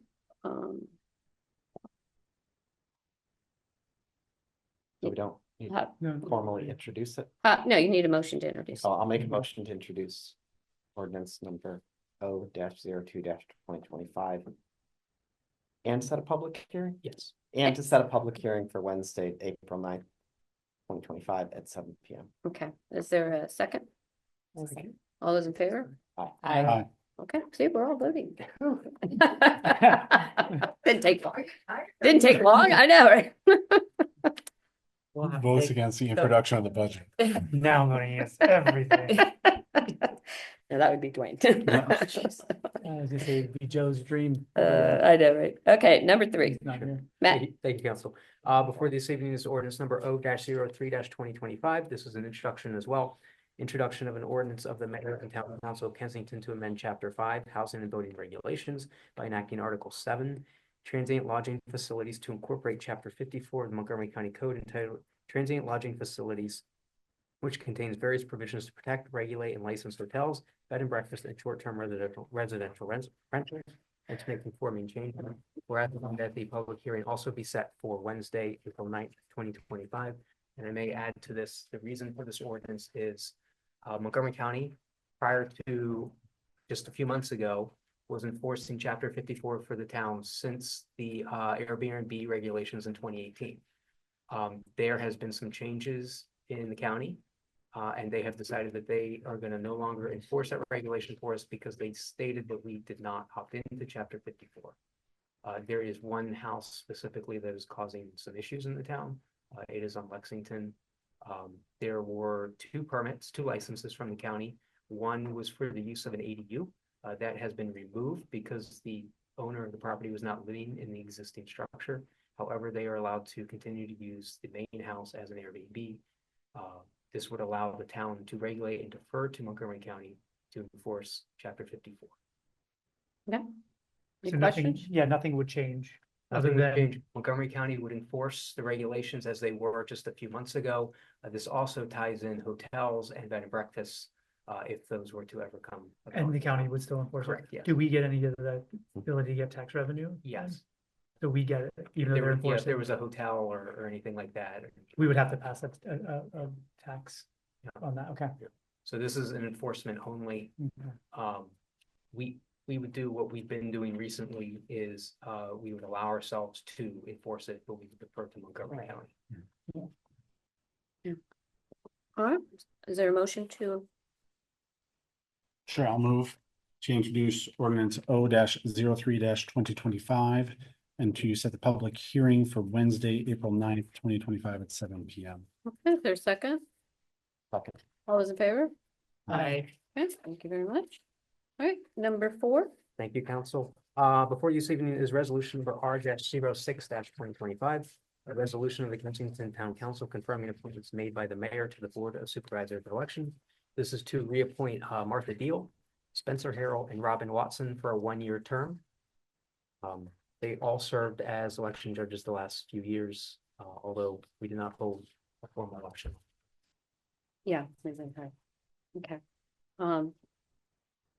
Could somebody make a motion to approve? I move that we adopt resolution number R-06 2025 to confirm the appointments to the Board of Supervisors of Elections. Okay, is there a second? A second. All those in favor? Aye. All right, number 5. Thank you, council. Before you is resolution number R-07 2025. A resolution of the mayor and council of the town of Kensington authorizing a contract with Mulhair and Tree Experts Incorporated for soil fertilization and tree pest management for certain trees within parks and the public right of way in an amount not to exceed $16,525. This is a change of contractors for the town. We received previously Bartlett has been our contractor for almost a dozen years. We received a proposal from them that exceeded $20,000. We reached out to Mulhair Tree Experts, who has done some very limited spraying for us throughout the town, and they provided a proposal that is $4,292 less for the same services, and the staff is asking the council to move forward with the Mulhair proposal. Oh, we changed earlier. I thought we had them come up before where you said we changed from Bartlett. We renewed with Bartlett in November of 2023. We stayed with them and we knew that we were going to have to get another price. Okay. Mulhair, like I said, has done some very limited spraying for us in the town, not recently. Okay. But their proposal Yeah. is significantly less than what Bartlett has provided. So All right, can I get a motion to approve? I move to approve resolution R-07 2025. Resolution for authorizing a contract with Mulhair and Tree Experts. Okay, is there a second? Do you want the NTU? you know, What's that? To not exceed $16,525. Okay. Is there a second? Second. All those in favor? Aye. Aye. Okay, thank you very much. And number 6. thank you, council. Resolution number R-08 2025. A resolution of the mayor and town council of Kensington authorizing the purchase of a new 12-foot flatbed dump body for the Ford F-550 from PJ's Truck Bodies and Equipment Company. Our Ford F-550 pickup truck, which is a 2012 model. You just have Yeah, F50, so it should be 550. yes, and Yeah, it is correct in the actual resolution. though. okay, that's fine. We have a 2012 Ford F-550. There's no mechanical issues with the vehicle. It's a diesel. It's what we use for the leaf collection and our main. It's salt salt vehicle. and it's plow. Yeah, and the dump body is. It does everything. It is for completely mulch, rusted out. everything, yeah. And based on the numbers that we have received from our most recent truck purchase, we reached out to the initial original manufacturer that put the dump body on, that provided us a price that we thought was fair based on the value and, you know, how long we think we can keep this truck. And it was worth more to us than trying to buy a new truck at this point. Just replace The it. truck has low mileage. It's a diesel. It'll go forever. But the definitely the dump part or whatever, It's completely rusted. it's out. completely rusted. Yeah. Yeah, you can see through it. So it's not good. But the truck itself is fine. And that's part of the things that we talked about with that Public Works is a way of cleaning this truck. These types of trucks to get the salt off, because that's what's the killed it, damage. is the salt. And it gets a lot of salt because that's our main salt vehicle. But they have no way of really cleaning it well, and that's what it needs to have. So hopefully, you know, we can provide better equipment for them so that we're not having to do it again. Okay. I move that we adopt resolution number R-08-2025 to purchase a new 12-foot flatbed dump body for the Ford F-50. I really just wanted to say that. For PJ's Truck Bodies and Equipment Company. Okay, all right, we're gonna need an extra majority vote on this, a super majority for the town, so waiting advertising procedures, so. Did you want the NT value? Yeah, it's set. It's in Okay. the proposal's there. They removed, the reason why we had to amend, just for reference, we had to amend the agenda was the initial proposal came in earlier this year and we had to confirm the price was set. It was beyond the net proposal. We had to make sure the price was set. And he was willing to hold the price He held the considering this price. is metal. He held the price for us. Yeah. Beyond the. Yeah. Yeah, Notice that And eight, yeah. we needed to remove the tax as well in the proposal. right. Okay. I'm sorry, was there a second? I'll second. All those in favor? Aye. Okay, thank you very much, and I apologize, everything was going so well, I forgot to make sure public appearances started at 8. It is now 10:10, so Alicia, did you have anything to say that's not on the agenda? You and David Romeo and I guess Leslie, Catherine, is that Catherine there? Yes, Okay. Oh, yeah. Sure. Hi, my name is Alicia Schechter, and I live on Wheatley Street. And what I would like to say is thank you so much to every member of the town council and to the staff and to the mayor for thinking so much and so deeply about all of the issues that you think about. So thank you. That's what I want to say. Thank you very much. Thank you. And was the pizza good? What kind of pizza did you get? That's what I want. The pizza is from Frankly Pizza. Of course, it's Yeah. delicious. It's delicious. Yeah. As mentioned, it's a margarita with some spinach. There are still 2 slices left if anybody would like. I have 2 in my car. Yeah, I have 2 in my Yeah. car. Yeah. Thank you. Joelle might take you up on it. There you go. Do you have the plastic baggie? Okay. Anybody else have anything to say that's not already on the agenda? I'm not seeing any hands. We do need to set the date for so get your calendars out. You're not going anywhere till you do. So we're, Budget form. Budget doing form. it the same night, April Yeah, 9th. isn't that what we're gonna do the town council meeting is the budget form, right? Yeah, and then we would do it upstairs. We don't want to do it. Matt, what are you, sorry, Okay, so. are you planning on the budget forum on Wednesday? So what I'm thinking is if we start the town council meeting formally at 7, we should probably do the budget forum prior to that. So maybe 5, if you guys are okay with that. and then have the public hearing say is at 7. Unless you want to unless you want to just move everything up and have the budget forum right at the hearing. No, we didn't do that last year. We No, had a it's a separate- We separate, had 2 different dates. Yeah, but why couldn't the budget forum Be the public hearing, yeah. where there's That's a what we talked presentation about, and then but- you take questions and comments? We could.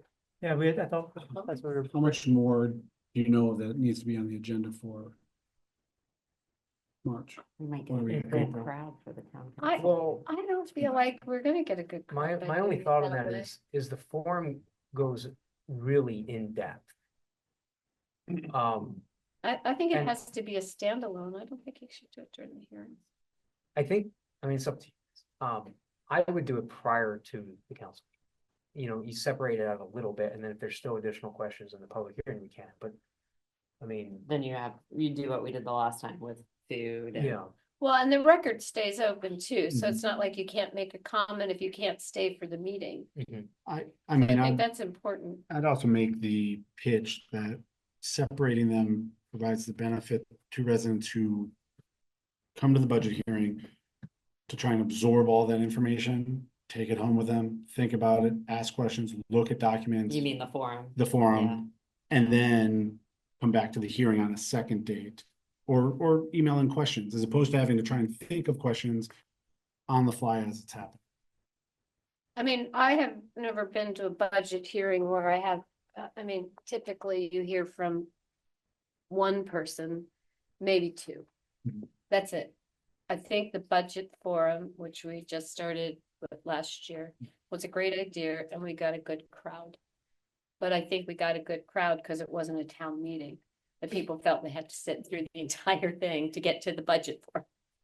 I mean, it is, I But mean, it doing does make a difference. first. Yeah, I don't know. I feel like a separate day is better.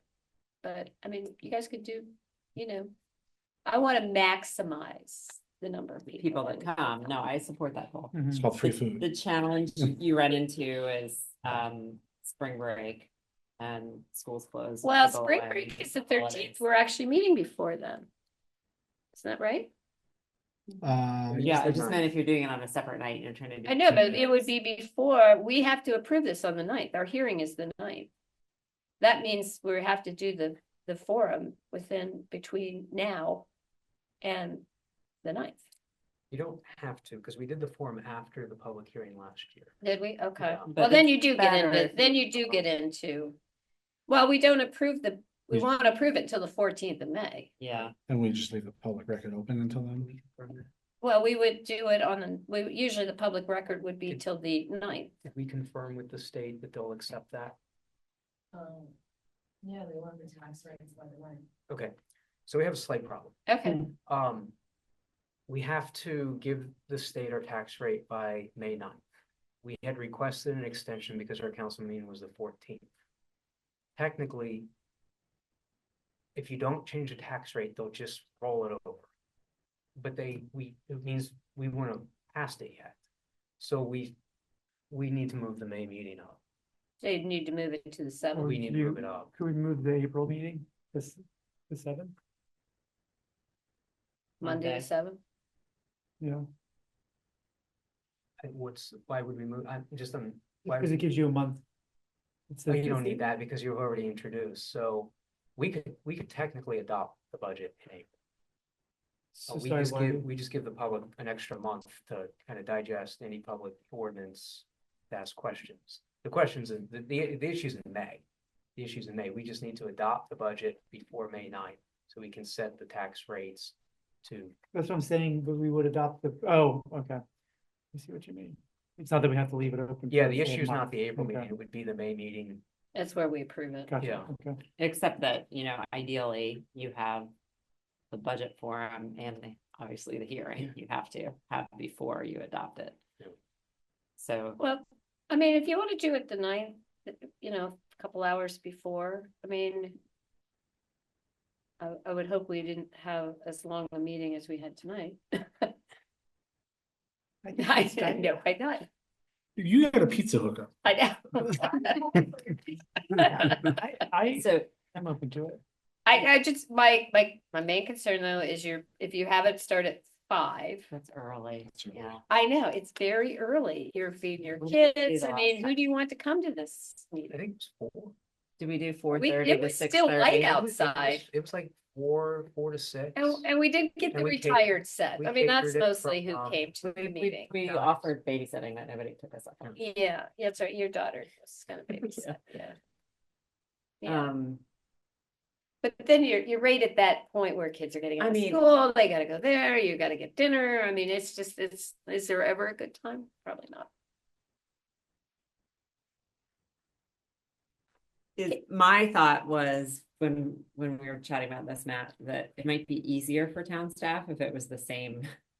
So you're not having like Right, two two. nights. Sure. No, And I then- understand So that. we could do food beforehand, do an hour and a half, and then roll into a town council meeting, and maybe that way we would get some more people to stay for town council. Well, it's not meant to make convenient for us or the staff. It's meant to be get the public. to get the public there. What is the best time to get the public there? That is our purpose. It's not for us. What if we started at 6? And And then then maybe have- start the town meeting At a little later, 7:30 or so, 7:30. 8, especially if it's a shorter agenda. I mean, we have 2 hearings. One is on the Airbnb and one would be on the budget. Budget. Yeah. I think If that we sounds keep it, doable. if your committees don't, add on. I know, Connor, what do you think of that? I mean, were you Pointing planning out on doing time a to big? consider. What I'm wondering is if we did that, is there any advantage to moving the date of our May meeting up to like the 7th? So that still gives plenty of time, and then we adopt it on the 7th with the rates, and that still gives Susan time to transfer those rates to the state by the 9th. Okay. Yeah, but those are 2 different issues. I think both of those are. okay. Yeah, but what I'm saying is, we could do the budget forum the same night in April. But then we hold off on the adoption of everything and the public record stays open Keep until it the May, whole time, yeah. so that they can, the comments could still be taken at May and we would adopt it in May. Makes sense. And if we did that, Matt and Susan, if we held it May 7th, you just need to send an email to them by the 9th? A letter, okay. Have the town meeting on May 7th to Yeah, approve the budget. Right, and that way they have the 2 days they need to transmit the official tax rates to the state by the 9th deadline. Okay, let's try that. This way we'll have an experiment, because you're right, I just looked it up. Last year was 4 to 6. This year we could do it 6 to 6 to 7:30. 7:30. Yeah. Okay. That work for you guys? 1.5 hour less, means less talk. Do you want to serve any sort of refreshments then? Yeah. Okay, I that's think fine. we should do the same thing, and I think if we make the offer for babysitting again. Okay, Try that, okay. but it has to be requested. I could chip in with a babysitter also. Ooh, I- That's right. Others will Yeah, doing that do it. stuff now. Okay. All right, so we're going to have 6 o'clock on the 9th April. of April. And then the meeting will move the town meeting to 7:30. Okay.